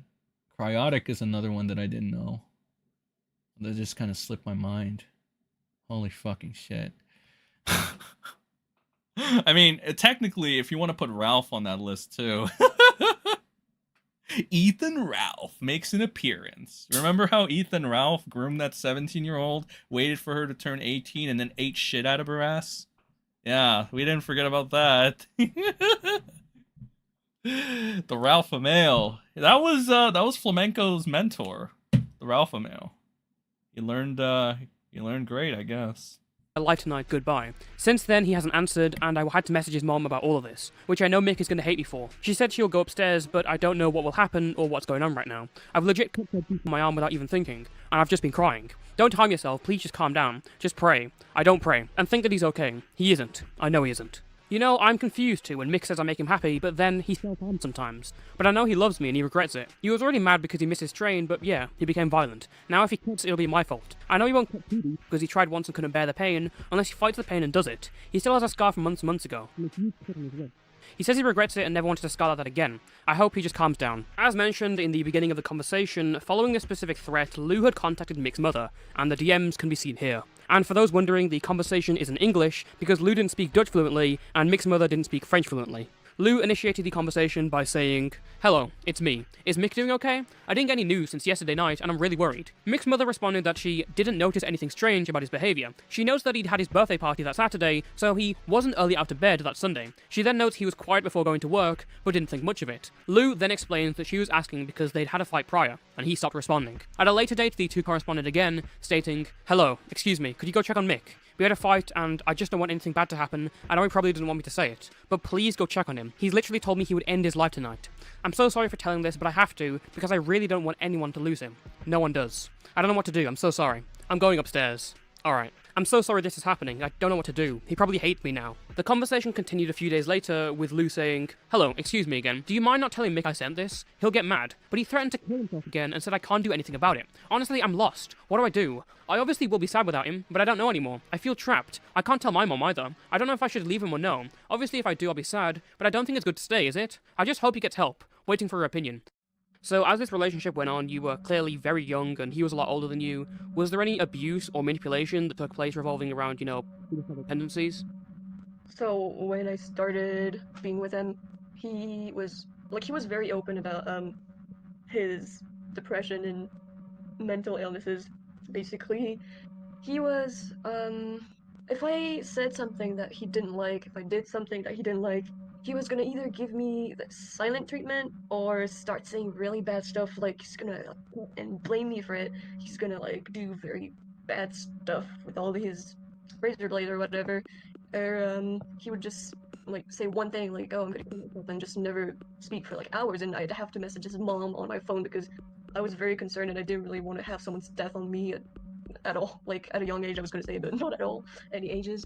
And Yeah, again, they're 15, and ancient reality is like 23, so. and he was very threatening about killing himself and self-harming. Okay, and did he use any manipulation tactics so you wouldn't break up with him? Yes, he said threats. He told me 2 times at least that if I ever Good night, Steph, and hello, Deb. left, like he would actually kill himself. So what did you do in response to that? Well, sadly, I didn't break up because I was terrified. I mean, when you're young, you really don't want anything to happen. Once, I know I messaged his mom multiple times about him, saying, like, I told him, I told her that he wanted to end it, basically, and if she could check up on him, so go to his room, and she told me she was going to go up, and that it would be his choice if he ever decided to do it. So his mother was indifferent to the idea of her son killing himself? I don't think she wouldn't care, but I think she had the mindset of you can't really stop someone who's feeling very unwell. Beyond what was described in the text messages, she further alleged that Mick once threatened to commit suicide directly in front of her, only stopping when she was sobbing on the floor, begging for him to stop. He also allegedly encouraged her to begin self-harming, gifting her blades, and suggesting she cut herself with them. She says there were multiple arguments. Now, if you guys can't, fully hear that, obviously it's muffled. The reason it's muffled is for the YouTube censorship rules or whatever, right? But I think you can decipher what he's trying to say. I think that's what matters. I'll just, he was basically he got her into, self-harm or whatever. Because that's what you do when you're a 23-year-old man talking to, or having a relationship with a 15-year-old, apparently. You get them into your bad tendencies of what you do. That is, I don't know, man. This guy is just fucked up in every sense of the word. He's so fucked up that his own mother has given up on him, right? With all that creativity and skill There has to be, there has to be. You can't have it all. You can't have it all. So there is something there that has to balance it out, and it'll probably be something really fucking bad, right? And I guess, I mean, this would be one of them. A lot of people say that this guy was really good at what he did for content. But then you get to know the person behind it, and it's like, holy fucking shit, dude. You are a piece of work. And the fact that nobody sold you out when they should have, like Pyro, he should have sold you out. He didn't. He stayed quiet because it was not his place to tell, apparently. That should be fucking that should be under child abuse, bro. Like, come on, you should be you know about this shit and you stay quiet by saying, "Oh, it's not my place to tell." You are an accomplice to child abuse at that point. Like, I don't know what to tell you, bro. Like, what the fuck is this? This isn't even some fucking bullshit. Like, when they try to expose Brion as a pedo for, like, saying some stupid cringy shit with the 2-year age gap or anything. No, this is the real actual fucking pedo allegations, right? This is the real fucking shit, bro. This shit is fucking legit. This is why motherfuckers that try to call people for, like, 2-year age gaps pedos, they literally fucking water down shit like this. Like, because of their stupid petty vendettas, right? Like Keem, too. Keem and his stupid petty vendettas trying to make it all about fucking Pyro. Like, I mean, Pyro might be fucking, he was, 19 with a 14-year-old. Pretty much 0 levels, like, at that point, whatever. And he's a massive fucking liar. But, like, the main problem here isn't even about Pyro's pedophilia. It's just, you stood quiet for this shit, right? Like, and your whole thing is, oh, mate, it wasn't my place to tell, mate. It's like, fuck off, dude. Yeah, and that goes for the other people that were involved in, like, not saying a damn thing about this, right? Like, come on. Come on, just like watching child abuse right there in 4K, and you're like, oh, well, mate, it's not a place to tell, mate. Ancient reality, Mick. Yo, it's not a place to tell, mate. You can tell if you want. Yes, let Mick talk about his child, like, abusing a child. Yeah, true. That's so true, Pyro. So true, everybody else that just let this fly under the radar. You guys are so right, man. Totally fucking idiots, man. That became so emotional that it did lead her to self-harm. She even provided us with conversations with friends from that time containing images of the wounds. We will not be showing them here for obvious reasons. Stepping back a little bit, did he introduce you to self-harm? Well, he actually gave me one of his razor blades, and I know that I've used it, and I was feeling very unwell as well because of everything that I was going through. And yeah, no, he was 18 turning 19 in a couple days. So I'm gonna range it to 19 just because, I mean, come on, like, I think that's fair. I know that every time. Also, French chick was apparently 14. Just Keemstar being a fucking idiot was fucking up the ages, because of course he would. Of course Keemstar's dyslexic ass would fuck up ages. Something bad would happen, I would have to fight to not do it, but there was a time where I was going to leave at school to another country, and just the day before, I had done it with what he gave me, and it was absolutely because of this relationship, so yeah, I guess I've done it. As Lou made clear to us, Mick was thorough in covering his tracks. If someone is really creative, then they have something really fucked up about them. Usually, yeah. Or some, like, deep fucking problems. I mean, I can only think a little bit about, like, Heath Ledger in this, because he became, oh my god, that guy was a really good Joker from what I remember. Like, he really took the role, and then, like, that shit happened with him, and it was like, damn, he went a little got a little too into that character and shit, right? I'm sure there are better examples there, but that's just the one that comes to my mind. It's like, he was a very good actor. He was a very good Joker for the what was it, the Dark Knight, I think? It was the Nolan trilogy. And then that shit happened. It's like, damn, that guy had some demons, didn't he? No wonder he got into characters so good. Holy shit. Thank you for that, GG. Anything with more than a 3-year age gap is bad. If you're If you're 18 plus, then they're not. That's my grandmother. What the fuck? Wait, why are you calling Deb your grandmother? Let's see. Tracks. One part of this was She's the his mod refusal to take mother, photos with bruh. her during their visit, making it difficult for her to prove definitively if and when they were together. She was able to send us a photo of her in his bedroom, though to be fair, this proved inconclusive as there were no identifying features in the background. More damning though are the photos alleged to be of him in her bed. One of them in particular shows multiple identifying details in the background, namely a window and 3 shelves next to it. We asked her for photos of her room to compare to make sure everything lined up, and sure enough, the shelves, window, and distance between them were exactly the same. Even with that though, because the man's face is obscured, for the sake of objectivity, we can't 100% confirm it was him. The last message she sent to Ancient Reality's mother was dated February the 14th, 2017. On the same day, she wrote to another friend that she was giving Mick a second chance, but if anything happened, it was goodbye. Just over a week later, Mick would once again visit the French girl in her hometown. This date can be corroborated by a photo he allegedly took of her during the visit. As she tells it, this would be their last meeting, as it ended in a breakup. So, after multiple attempts of manipulation, what was the last straw that kind of broke your relationship with you and Mick? I think that there wasn't anything he did that was like the very last thing. I think it was myself. I just realized everything that happened was wrong. I was talking with friends on how I mentioned, and I realized how unhappy I was, how unhealthy everything was. And I once told him, I'm gonna break up, right? And he was feeling very sad, but for once he didn't threaten me. He was very, very, well, somewhat sad or whatever. I know that I was in at like lunch table, and I was thinking I might give him a second chance, but in my mind I was like, why would I do this, right? Like, why would I ever give him a second chance? And I know I told him you've got a second chance, but a few days later I actually just completely left because I realized how fucked up it was that he got me even thinking about giving him one second one. Meanwhile, despite never uploading again, Mick remained active on Twitter for the next 2 years, before disappearing in June of 2018. He was never seen by her or the public ever again, with no activity recorded on any of his Ancient Reality accounts. Lou's claims painted a vivid and disgusting portrait of an abusive, horrific freak who was ingrained in the online community. Still, there were plenty of other people to question about their knowledge of these allegations at the time. Here it comes.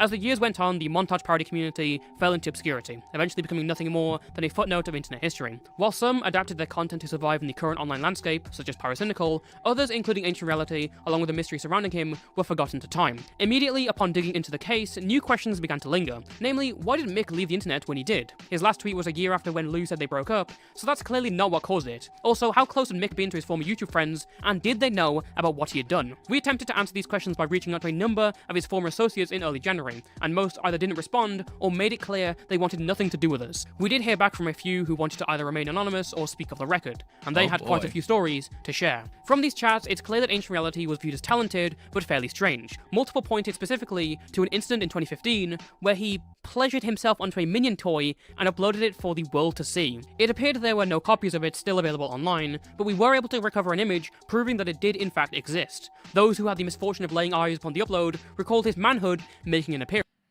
We're gonna do a little poll because I'm feeling like the ye of the haws, guys. All right, so here's the poll. Boom. Where he Shut up. All right. What is a good poll question? I mean, Pell already kind of did the pedo tier list. I mean, god damn it. I can't believe I'm gonna ask this question. Should Pyro, I'm gonna test you guys right now, have spoken up about the 23-year-old boning the 14-year-old? All right, it's time. It's time for the question, the morality question, guys. Actually, this is gonna be interesting. I can't believe I'm asking this as a fucking question. All right. Well, what do you guys think? All right. Should he have not? Should he have spoken up about this? You know, is good guy Pyro still good guy Pyro, or did he kind of like screw the pooch a little bit? I don't know. Let me know. appearance. Mick proudly promoted this video throughout social media, which one ex-associate recalled thinking was quite odd. Others told us they thought he was a homosexual because of how prevalent phallic adult toys were in his videos. At first, they viewed him as joke props, but when he began showing off his new purchases on Snapchat, they started to interpret it differently. I guess, did he buy a lot of sex toys at Amsterdam? Was that a thing he bought for you?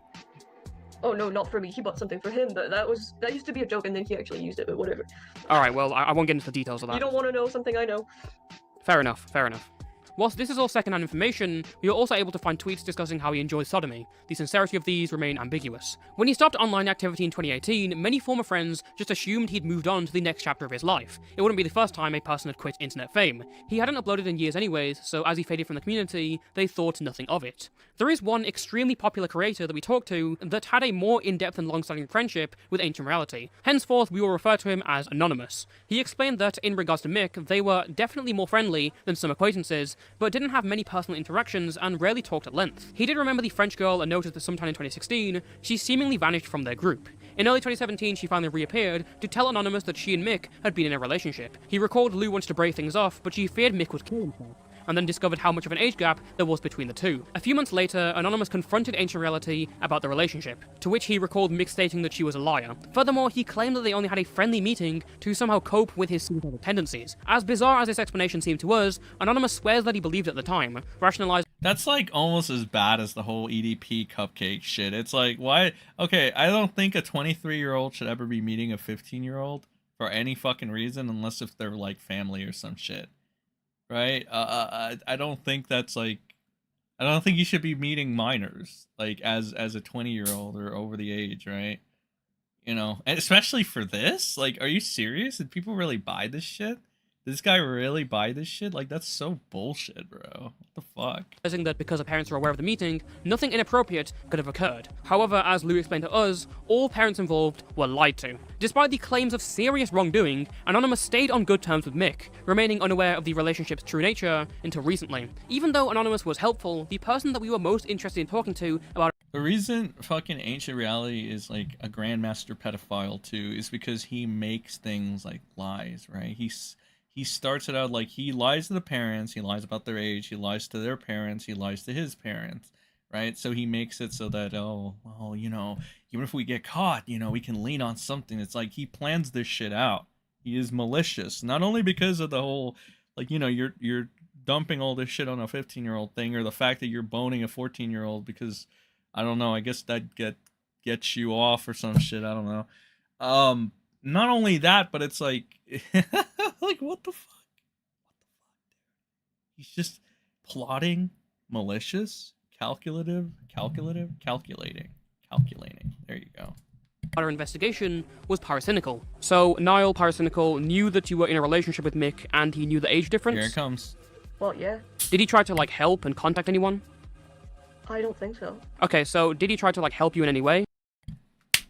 Good guy Pyro, man. Good guy Pyro. Good guy Pyro. Oh, mate, not my place to tell. 14-year-old with a 23-year-old, mate. Not my place to tell, mate. I'm gonna keep this to my grave, mate. Rah. Like, really? Really? Alright, bro. No, I think he might have just wanted to completely, like, not get related to anything of this. I love how, like, even then, like, even this chick over here, right? She's still, like, not throwing him into, like... You would expect her, if she was vindictive and, like, whatever, spiteful or whatever, you would expect her to be like, yeah, you know, he didn't do a damn thing about knowing that I was fucking, like, a 23-year-old. A 23-year-old was, like, talking to me about, like, self-harm and all this shit. But she doesn't even throw him, she doesn't even throw him to the fire. She tries to downplay it a little bit and be like, giving him a benefit of the doubt and courtesy, right? Be like, or charitability. He's like, oh, I don't know, maybe he just didn't want to get involved or some shit. When in reality, it's like, no, Pyro was just a fucking dipshit that didn't give a fuck at best, right? At best, he's neglectful and he's incompetent because he knew that a 23-year-old was having sex with a 14-year-old and he didn't give a fuck about it. At worst, he's a fucking sicko freak that didn't give a fuck because it's normal to him. Or whatever the fuck there. So either way, I don't know. Pyro can burn in hell for all I care. You know, I kind of like, I'm kind of pissed off that I even defended him in the first place. Fuck this guy, dude. Fuck this guy. Contact anyone? I don't think so. Okay, so did he try to, like, help you in any way? No, I think he might have just wanted to completely, like, not get related to anything of this. Alright, so he knew it was going on, but he didn't want to get involved. Yeah, but like I said, he definitely didn't know what was going on, like, awfully, in the back. So he didn't know about these cell-phone stuff. I don't believe you. I don't believe No, he that, didn't at know about least. If you At least recall, I the don't believe breakup about messages that. prove that Pyro was one of And even if you wanna take the whole, you know, like obviously the self-harm, the unloading, the mental shit. I mean, because that would be your defense, right? That would be your counter argument. Oh, you see, Pyro didn't know about the emotional abuse. It's like, all right, but he knew that there was a 23-year-old in a sexual relationship or a relationship with a 14-year-old, right? If that's not enough for you, holy fucking shit, man. That's all I gotta say. Holy fucking shit. the only people who was aware of the relationship to some extent, as he recalled talking about the French girl to Mick. And as Lou said, it's very likely Pyro knew the age difference of this fucked up relationship. Pyro, AR, Ancient Reality probably had dirt on Pyro, so that's why he wouldn't say anything. So I believe, yeah, I believe in a little bit they come up with like, yeah, so, okay, you thought this fucking Ancient Reality guy was like deranged because of the, you know, the pedophilia, the mental abuse and all this shit. Apparently he's kind of a schizo as well. And he may or may not have access to doxers, and I'm not talking angry slug doxers, right? I'm not talking the over-exaggerated doxer that like Steve wants to try to present Slug to be while he's doxing his ex Danielle because, you know, my feelings. You know, I'm not talking about you know, angry slug, you know, the guy that fucking franchise will call a doxer, but he'll be cool with Steve to leave doxing his fucking ex. I'm not talking about that kind of doxer, right? That shitty no offense, Slug, you're not actually a good doxer. In fact, you do the very standard bullshit that like Steve does. So I guess if Slug, you're not even as good as Steve. Steve does a better job than you. No offense, dude. All right, you fail at that too. But the point is, these doxers are like the actual like fucking hackers that will like they access these Tor browsers. They do all this fuck shit. Apparently, that's coming up. I think in this section, I believe so. But yeah, this guy is fucking deranged. He's warped, and obviously, like somebody said in the chat, yeah, I there's a possibility that he has connections. Let's just say, or dirt. But like, even still, right? I think that it shouldn't have mattered. I think Pyro should have said fuck it. A 14-year-old's being you know, abused on, you know, because like let's be honest, a 23-year-old, you know, being in a relationship with a 14-year-old, that's abuse. Right? That's if you don't think that is abusive, if you don't think that's wrong in any way, you're fucked in the head. So I mean, if you're gonna let that happen on your watch, it doesn't matter if they have dirt on you. I think that you should do something about it. Right? Even if they have dirt on you, even if you know they can fuck you over, bite the bullet, take the bullet, do something. Stop being a pussy, hiding behind a fursuit, and fucking do something about it. You bitch. Alright? Fuck's sakes. At least, like, tell somebody else to do something about it, man. I don't fucking know. Is this Ancient Reality guy really that fucking scary? Is he really the boogeyman nobody wants to fuck with? I don't know. I guess we'll find out. But it's a good point. But even then, I still think you should have bit the bullet and done something. Something he would continue to never speak out about. That being said, there are still many uncertainties regarding his knowledge of the events that followed. Specifically, if he'd ever thought they'd broken up, or how close he and Mick were as the years went on. Questions like these led us to reach out to him for an Okay, Pell, that's probably one of the most base things you've ever said. You're 23 and you wouldn't even fuck an 18-year-old. Okay, good. Alright, you are not Pell the pedophile anymore, okay? You're fine. You're clean. Interview several times, first by ourselves, and then through the aforementioned Anonymous. He refused to answer questions involving any of these troubling allegations. That being said, as we continue to push, we eventually received a statement from him that read as follows. It might be helpful to mention You also notice that fucking Pyro doesn't really give you answers unless you force him into it, like you really push him. Otherwise, he tries to just ignore it and, you know, just, oh, hopefully it'll fade away, mates. It's okay. You know, there's no real transparency there. It's just a wordsmith that knows what words to use, what to say, and what to do. There's no real transparency behind Pyro. It's all a fucking stage play. That's all it is. He'll give you the minimum, not elaborate unless you push him on anything. And he'll try everything he can to make himself look good. Alright, that's just what it is. That's the Pyrocynical way. Let me go a little further. A little back. And then through the aforementioned Anonymous, he refused to answer questions involving any of these troubling allegations. That being said, as we continue to push, we eventually received a statement from him that read as follows. It might be helpful to mention that when I found out the extent of what happened, I did confront Nick in December about what he allegedly did to her. He totally denied it, saying it was nothing more than a friendly meeting. The parents were around, so nothing sexual could have happened anyways. He then removed me a few weeks later. Whilst we continued to do research into these creators' knowledge of the ancient reality rumors, our investigation eventually had to take a backseat as some strange occurrences turned the story on its head. Here comes the hacking bit, alright? Like, this one was interesting to me. This one was interesting. The furry pedo allegations probably didn't even scratch the surface. Imagine all the other degenerate Discord shit this guy is involved in. Well, yeah, I mean, if he, okay, like, here's the thing, and it's kind of like the one of the arguments they throw at the whole lolly thing. If you're desensitized to this thought, if you're desensitized to this shit, chances are you're either gonna you're gonna hide more of this shit, or you're gonna think this shit's normal to you, and that's when it becomes problematic. Because if you become desensitized to something that's supposed to be heinous, that's problematic, right? That's why even some people that are like, oh, I like to watch gore because it's interesting. It's like, dude, don't fucking no. I think you're to be honest, I think you're fucking weird as shit, and it fucking weirds me out if you're into like gore and stuff. Like, I'm sorry, I don't know if that's a popular take, an unpopular take, but if you fuck with gore, like, I already have like a negative impression of you. Like, I don't, like, I'm sorry. Like, you're already fucking weird in my book. Yeah. Become desensitized to something that you shouldn't be desensitized to. That's problematic. And again, that just kind of like, okay, even if we go back here, you remember Pyro didn't give a fuck that a 15-year-old and a 19-year-old were fucking or some shit.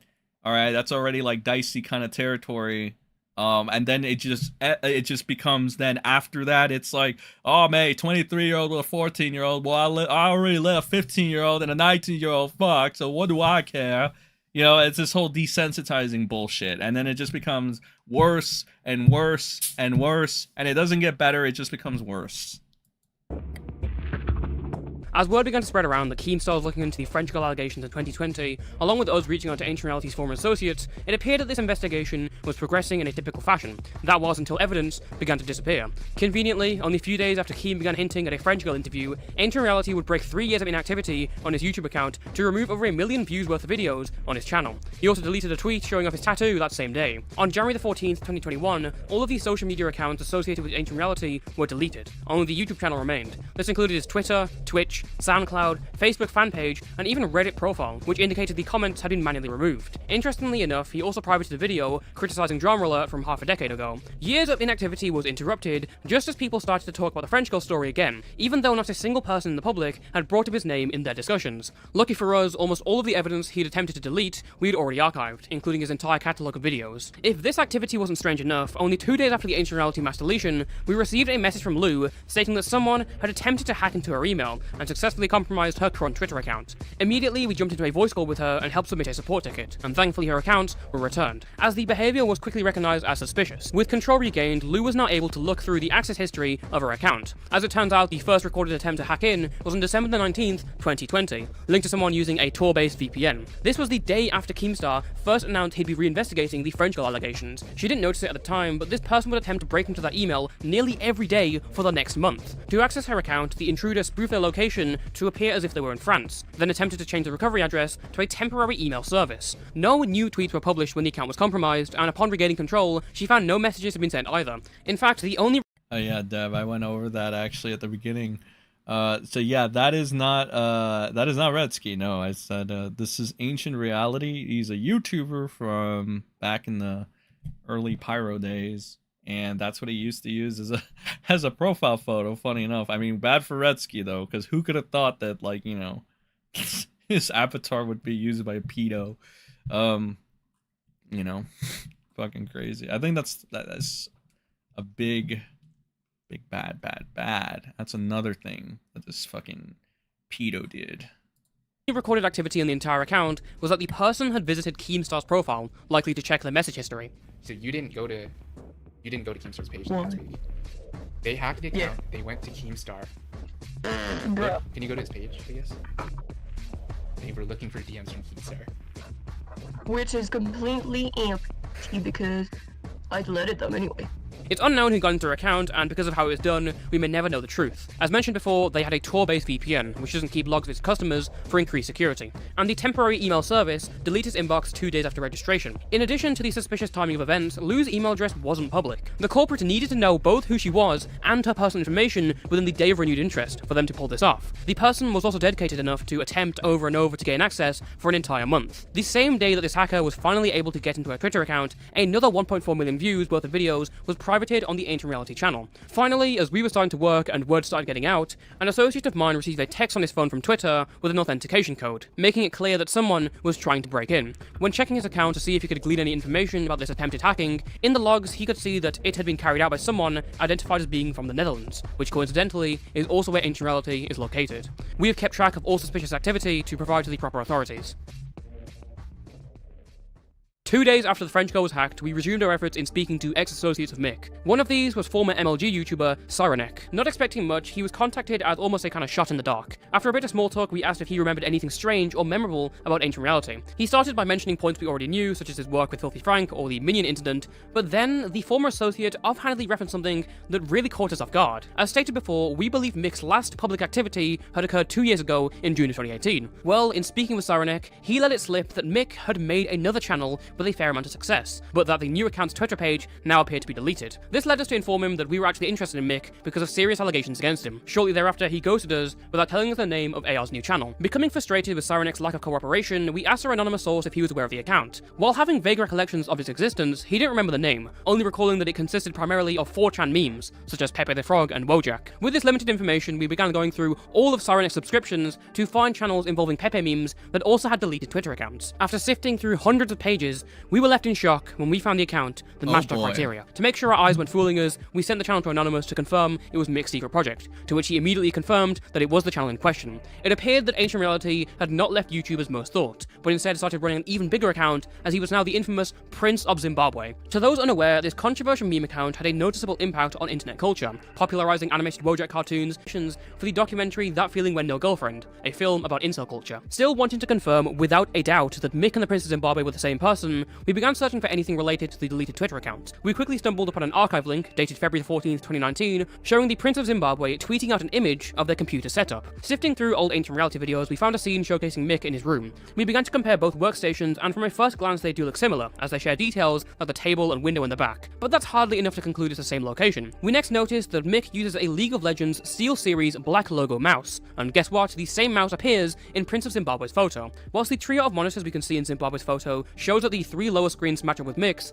the 4th was no longer there. Well, with some brightening in Photoshop, we can more clearly make out in the Prince of Zimbabwe's photo that there's a stand for where the 4th monitor went. So, with that settled, what has Mick been up to under this new persona? Well, we've constructed a pretty clear timeline of events. 3 months after Ancient Reality's last activity on Twitter, the Prince of Zimbabwe channel is created on September the 12th, 2018. Its first video is uploaded that same day. 1 month later, on October 5th, the Twitter account is created. From then on, the channel uploads highly edited Wojak memes at an inconsistent schedule, before one is taken down for hate speech. This causes him to announce on Twitter that he is quitting the channel for the foreseeable future. Following that tweet, no more content was uploaded. As you might recall, Cyrenek stated that the Prince of Zimbabwe had deleted his Twitter. What we didn't realize until later is that he deleted it only a few hours before our conversation. The same goes for all of the social media associated with the Prince of Zimbabwe, excluding the YouTube account. Going back to our main timeline, on January the 14th, 2021, we found out that all Ancient Reality accounts except for his YouTube channel were deleted, though there was now an old video privated criticizing Keemstar. What's interesting is that another upload was removed on the Prince of Zimbabwe channel at the same time, also about online drama. drama titled YouTube Millionaires Scam Fans to Make Even More Money. 3 days after that, another video about YouTube drama was removed from the Prince of Zimbabwe,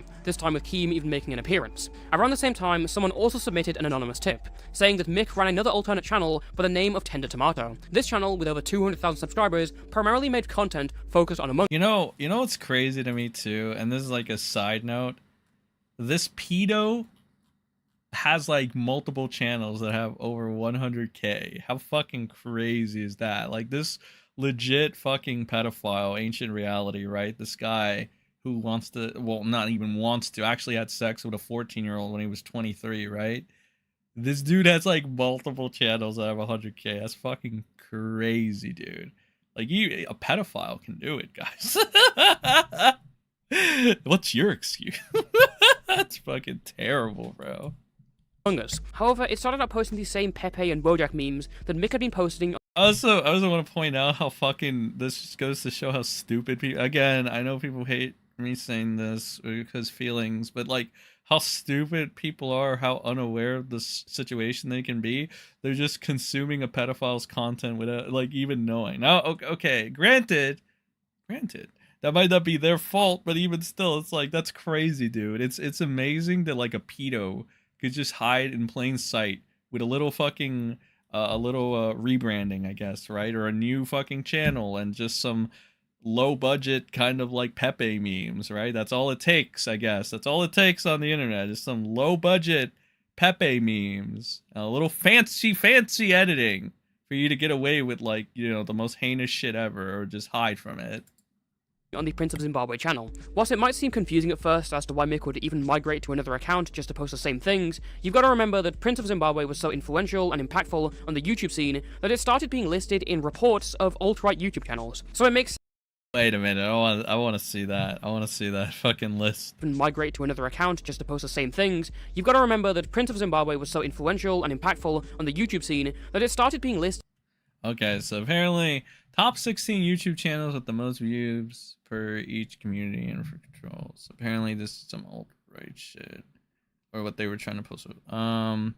James Allsup, I remember that guy. That guy was somebody. He was conservative. How the fuck did he get more? Wait, hold on a second. Okay, he was 19. Okay, this one goes, oh, what the fuck? Alt-light, alt-right, alt-light. What the? Okay, intellectual dark web. Control, what the fuck? Vox is in here. 1 billion, Jesus Christ. Global news, big thing, CBC. Okay, well, he's number 13 with 5 million views on the alt-right, apparently. I remember this guy. Millennium Woes, Australian Realist. I don't know many of the other ones. I know this one for sure. He got, oh my god, he got fucking destroyed. He got canned. Black Pigeon Speaks. What the fuck? Nito Burrito. What the fuck? I wouldn't expect somebody who's named Nito Burrito to be alt-right, but okay. And then here you have Crowder. Is that Milo Yiannopoulos? Oh boy. Rebel Media, Robin Hood, Bearing. Oh, Bearing. Good old Bearing. Bearing's in there. SJW Central. Mark Dice. Sargon is under intellectual dark webs. What the fuck? Sargon, really? Ben Shapiro. What the fuck? Okay. I think that's the Daily Wire. I think that's a Vice News, The Verge. Okay. listed in reports of alt-right YouTube channels. So it makes sense why Mick would move if this was him, just a way to kind of get rid of that stigma. And obsession with Pepe and Wojak memes is a legit pedo signification. True, hey yo. Oh my god, imagine, Keck. Zero and Nairo and Zaptai can do it. True, pedo 3-way. Let's fucking go. You may like me, but not the person behind it. I'll take. No way to tell if someone's a pedo just from looking at their videos. I remember a lot of those names. Watch a lot of their content. He thought it was causing his community guideline strikes. Tender Tomato also posted its last video in December 2020, around the same time Keemstar was investigating the French girl situation. And whilst the Pepe profile picture— Well, you know what, Pell? It's more of like a camouflage, you know? It's not like they can tell, obviously. I think I've elaborated on this. But yeah, it's more of like a camouflage. It's amazing how basically a pedo can camouflage in plain sight if they just have like entertaining little edits or something, or rebrand like multiple times with like funny meme names, right? It's like when motherfuckers try to like hide serious shit under the pretense of, oh, it's just a meme, bro, or something. It's so stupid. That's why like the whole trolling facade gets really boring really easily, because like it's like, oh, for instance, Hugin, you know, makes up a lie about having a fucking child or something, you know? Then all of a sudden it becomes a meme. Yo, I was just memeing, bro. You know, it's a joke. I'm trolling. And then when he wants you to take him super seriously, right? He's like, oh, I'm not trolling, mate. This is true. This is real. It's like stupidity. That's why the trolling shit gets, like, it gets so fucking annoying, you know? Like, it's boring. It's annoying. It gets old. If you're fucking 30 years old, stop being a troll. All right, that goes for Medicare too. I don't know if Medicare considers himself a fucking troll now, or if he's just a weeb. I don't know. But if you're 30, shouldn't you grow up? I guess that's the question. Or do you want to be in like Neverland or Neverland Ranch or something, and like be like Michael Jackson and never grow up or whatever? Or was that Peter Pan? I don't know.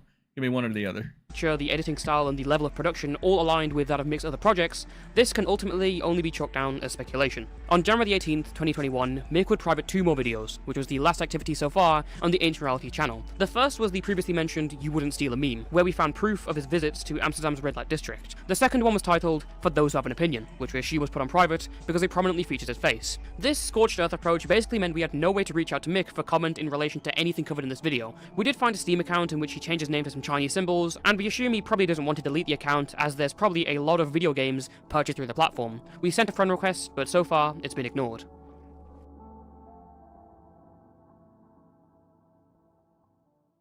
After this traumatic experience, how has this affected you? How has, life been after this? For me? Yes. Awful.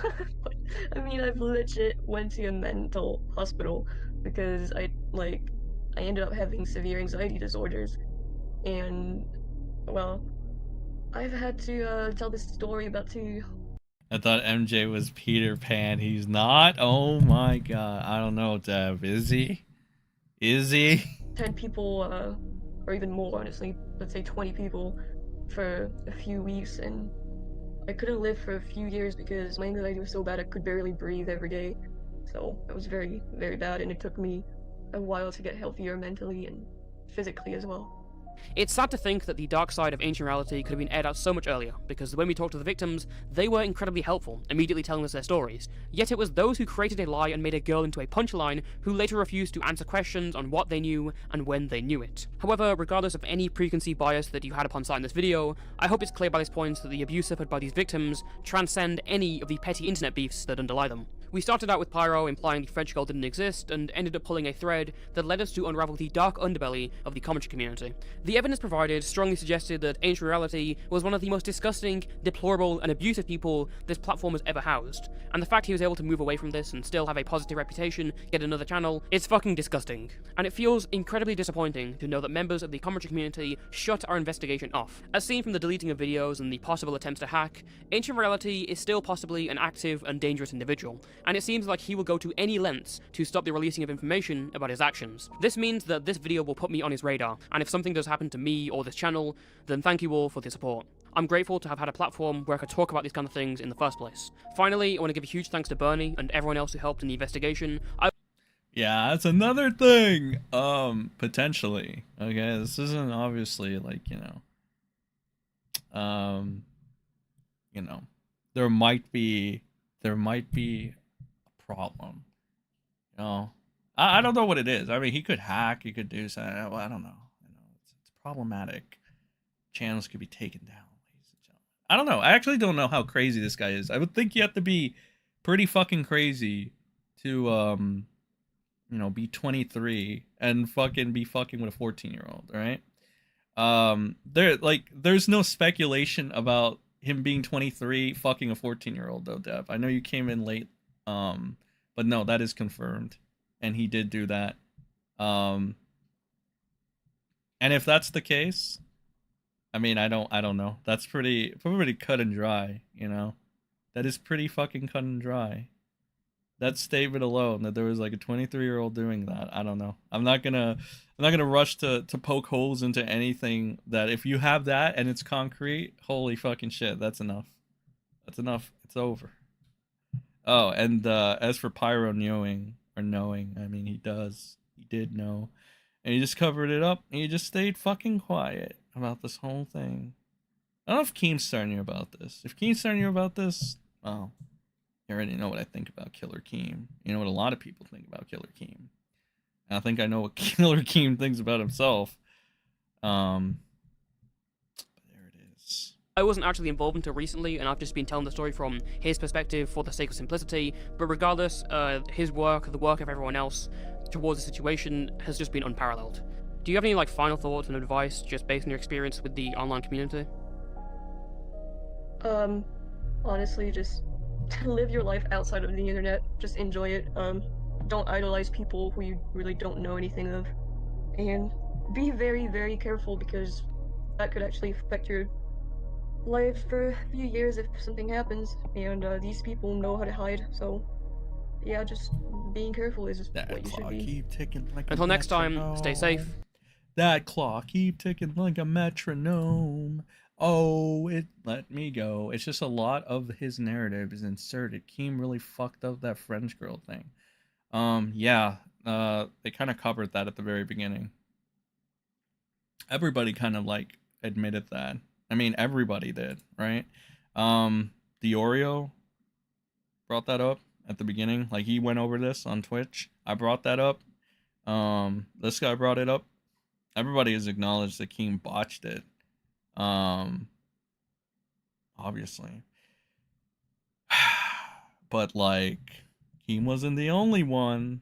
I mean, as far as we know, Pyro had a direct link to this guy. Pyro was directly involved with this guy. Pyro was in a group chat with this guy.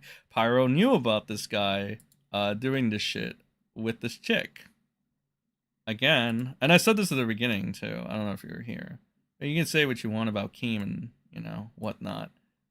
But I'm blaming Pyro for this.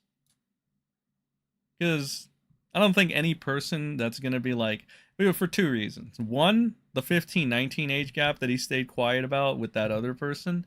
And then later, the 23 and 14 age gap that he stood quiet for, right?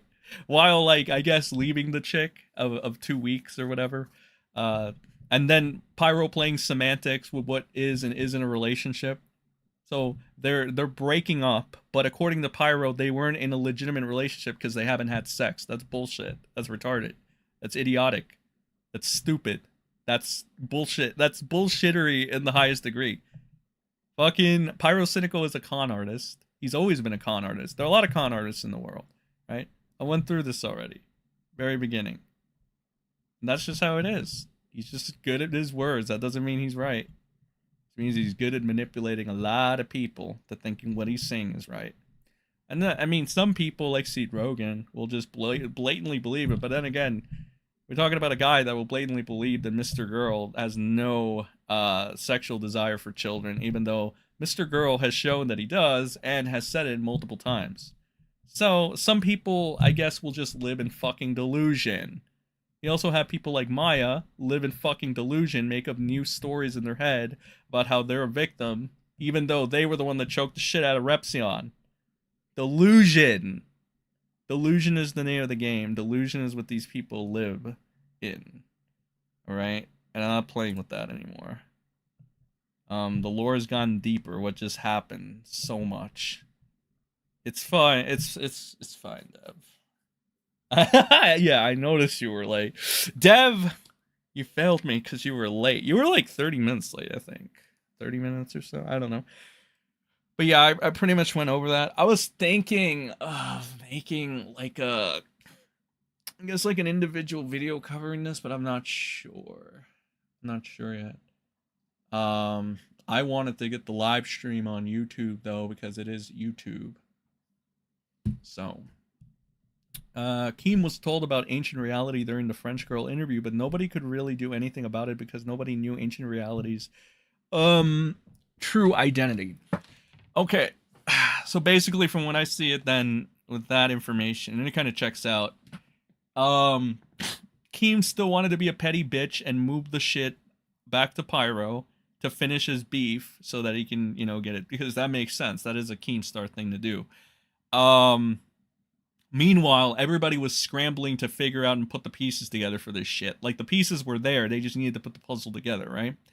So, which was difficult considering this guy was, like, hiding his tracks, and again, like, you know, guilty party starts conveniently hiding his tracks, deleting shit, you know, trying to hack into other people's accounts and shit like that. You know, just standard, I'm not guilty of anything shit, you know. Oh yeah, that kind of makes sense. And I mean, this couldn't have been done in like a day. This had to have been like a long kind of quote-unquote investigation, if you even want to call it that, to just scramble and put together the things. The timeline of events, you know, working with people is not very, it's hard. It's difficult.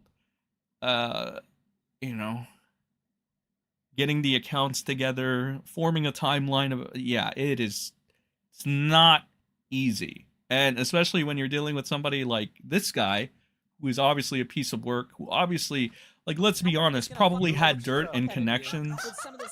He had probably had dirt on some people, probably had connections that helped them get away with this shit. Dev, thank you for the sticker.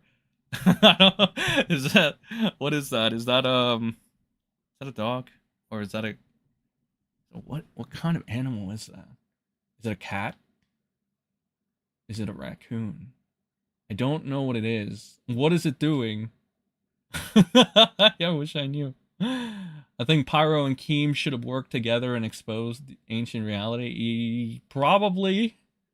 Well, keep in mind, at the time, Pyro was trying to be good guy Pyro and trying to be like, oh, mate, I'm not a pedophile. Okay, I did a semi-pedophilic act. But there's another pedophile that I won't reveal. Whatever. Like, you know what? If, in all honesty, he should have fucking exposed the ancient reality right there and then. Right? But instead, he still stayed quiet even then. What the fuck, dude? What the fuck? Like, and Keemstar, I mean, fuck, dude. Like, yeah, but you kind of see it coming from that asshole at that point. Like, he's, like, Jesus fucking Christ. He's Keemstar. What can you say? Like I said at the beginning too, it's like some of these people that are like, we need to protect the children, guys. It's like, you don't give a fuck, dude. Like Steve didn't give a fuck. Like, okay, let me tell you a story about Steve, right? Steve the Live knew an alleged pedophile on Discord, right? Apparently he got drunk and got this guy on voice chat, like on voice call to confess, and you know, and then Steve let him go. And Steve the Live's excuse for letting this guy, who apparently confessed to being a pedophile, go is that he was drunk. And I'm not shitting you, this is a true fucking story. GG knows about this story. GG knows the guy that Steve is calling a pedophile in Discord. I have the receipts, bitch. I have the receipts. I have the receipts of all parties involved in that. Alright? That's the kind of stupid rebardation we're dealing with. Alright? It's stupid. Fucking, it's AIDS. Keem really tried. He could have found Ancient Reality's identity. Toastify was the only person willing to apply himself and track Ancient Reality down. Yeah, I mean, if you're looking at it, Keem probably had the resources. The most resources to be able to do this shit, rather than banging fucking women that are like 2 decades younger than him, right? Rather than like having a midlife crisis and needing Salvo to revitalize his fucking career, rather than going on these small streamers, no offense to them, I love you Xylee, love you Chris, but like going on these, I think it was more Xylee that he went on the streams, but going on these small streams, getting involved in these petty dramas, right? Instead of saving the children, Keem is just doing this stupid shit, which fits so much with his character. He's such a fucking scumbag. He's such a slimeball. But, like, good guy Pyro, though, right? That guy really dropped the ball as well. He really let a lot of people down in general. Because, I mean, look, you have direct contact with these people. You have direct contact with this guy. You spoke directly to this guy. You were in group chats with this guy. I'm willing to bet you knew more than you told people. You weren't even willing to give it an account until you were heavily pushed for a long period of time.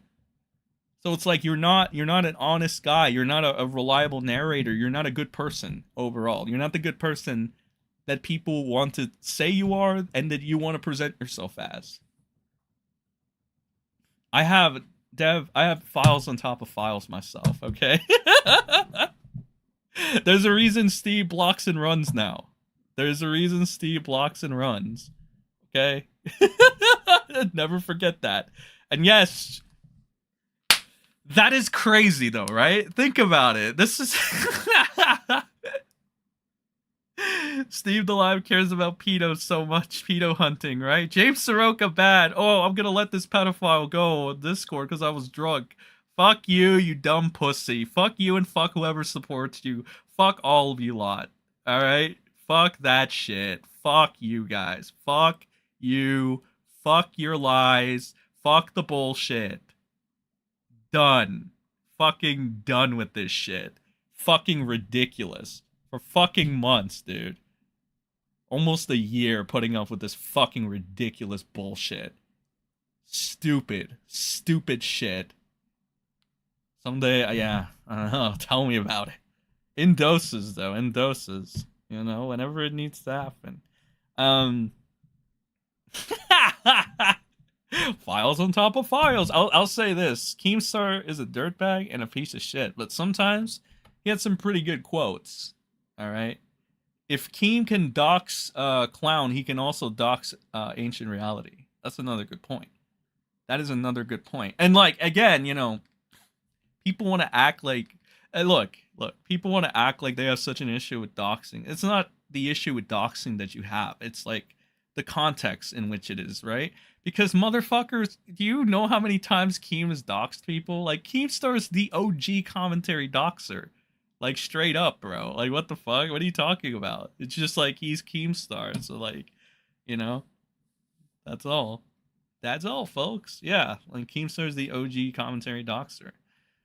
It's just optical to say doxing bad, right?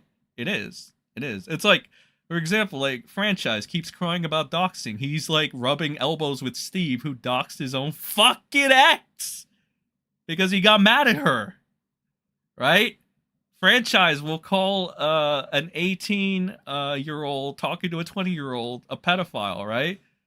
But he won't condemn Zero. Zero's not a pedophile for being 19, grooming a 14-year-old. That's not pedophilic to Franchise. What a fucking ass clown. No wonder he lost to Edwin. I'm fucking sick of these fake-ass frauds, bro. Like, all of you are so fucking silly. So fucking silly. Keem worked with Zoom to dox an innocent guy. Oh yeah, Just Destiny, right? Wasn't that it? Yeah, I remember that. I can't believe fucking Keemstar worked with Zoom. That's fucking wild that ever actually happened. I can't believe we lived in an era where that actually happened. Is it true Nick Rekieta was there too? I heard that Nick Rekieta might have been called in there at one point. And I'm like, what the fuck? Nick Rekieta got called in there. Why? Flan the pedo. Steve, nobody believes me to leave. Keem the cream. I would buy Deb a pizza with pepperonis. I wish Deb would buy me a pizza with... Deb, can you cook pizza? How good is your pizza cooking skills? Zoom star, yes. Zoom star. Well, ladies and gentlemen, that is the video. You know, I said this at the top of the hour, and it pretty much still stays this. Let me check the poll actually. Check the poll real quick. What is the poll at?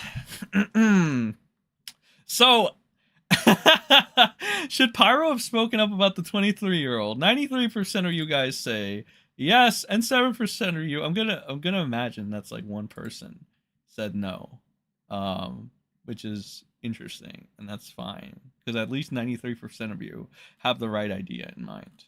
Okay. Ah, that's amazing. All right. Well, that being the case, guys, we have pizza oven outside. They're good. I just don't care. I just don't much care for them. That's awesome. Awesome. Pizza's great. Pizza in the oven, that's even better. All right. But that's all I got for this, guys. I don't know. I'll be doing the Rumble after show, maybe. It depends. But you know, follow on Rumble just in case. All right, because we never know when we go live there. Sometimes I'll tell you in advance. I'm divided on what I should make the next upload. Because it was either like what do you call it? It was either this ancient reality thing, like a short condensed version of the whole events. Or I'm just gonna some stupid Discord shit and like explaining why you know, what was it, franchise has like sand in his vagina still to this day, because this motherfucker is so annoying. Like, to this fucking day he's still complaining, and it's legitimately so stupid, because all it is that he called Angry Slug a pedophile for talking to an 18-year-old, but he won't call Zero a pedophile for grooming a 14-year-old. That's fucking ridiculous. That's literally what he got asked mad about. That's all I said. I said, it's kind of stupid that you said that, but whatever. And then all of a sudden it's like, I'm, you know, all this stupid shit he told Spider in DMs, and it's fucking crazy. This guy is fucking pathetic. Like, you know, but I don't know. Maybe I'll just like meme on him a little bit, you know, myself. Watch some of his high quality videos or something. I don't know. The guy's a pussy and he's a clown, and yeah, that's pretty much all I gotta say. We need a Rumble after show. Should we do a Rumble after show? I was also kind of semi-lagging or buffering at the beginning, so I'm not sure. I don't know. Yeah, I mean, yeah, I guess we could. What do I do? I will put the notification on the server, and I'll probably put it in the community tab too. And yeah, okay. So yeah, we'll probably do it. Maybe 15-20 minutes. What do you call it? Go to the Rumble. It's Rumble. I mean, it's fucking pinned. Just click the button and you'll find it. So we'll probably see you there. I'll see you there if you guys make it. If not, I'll see you in the next YouTube live stream. All right, guys. Have a good rest of your day. Peace out.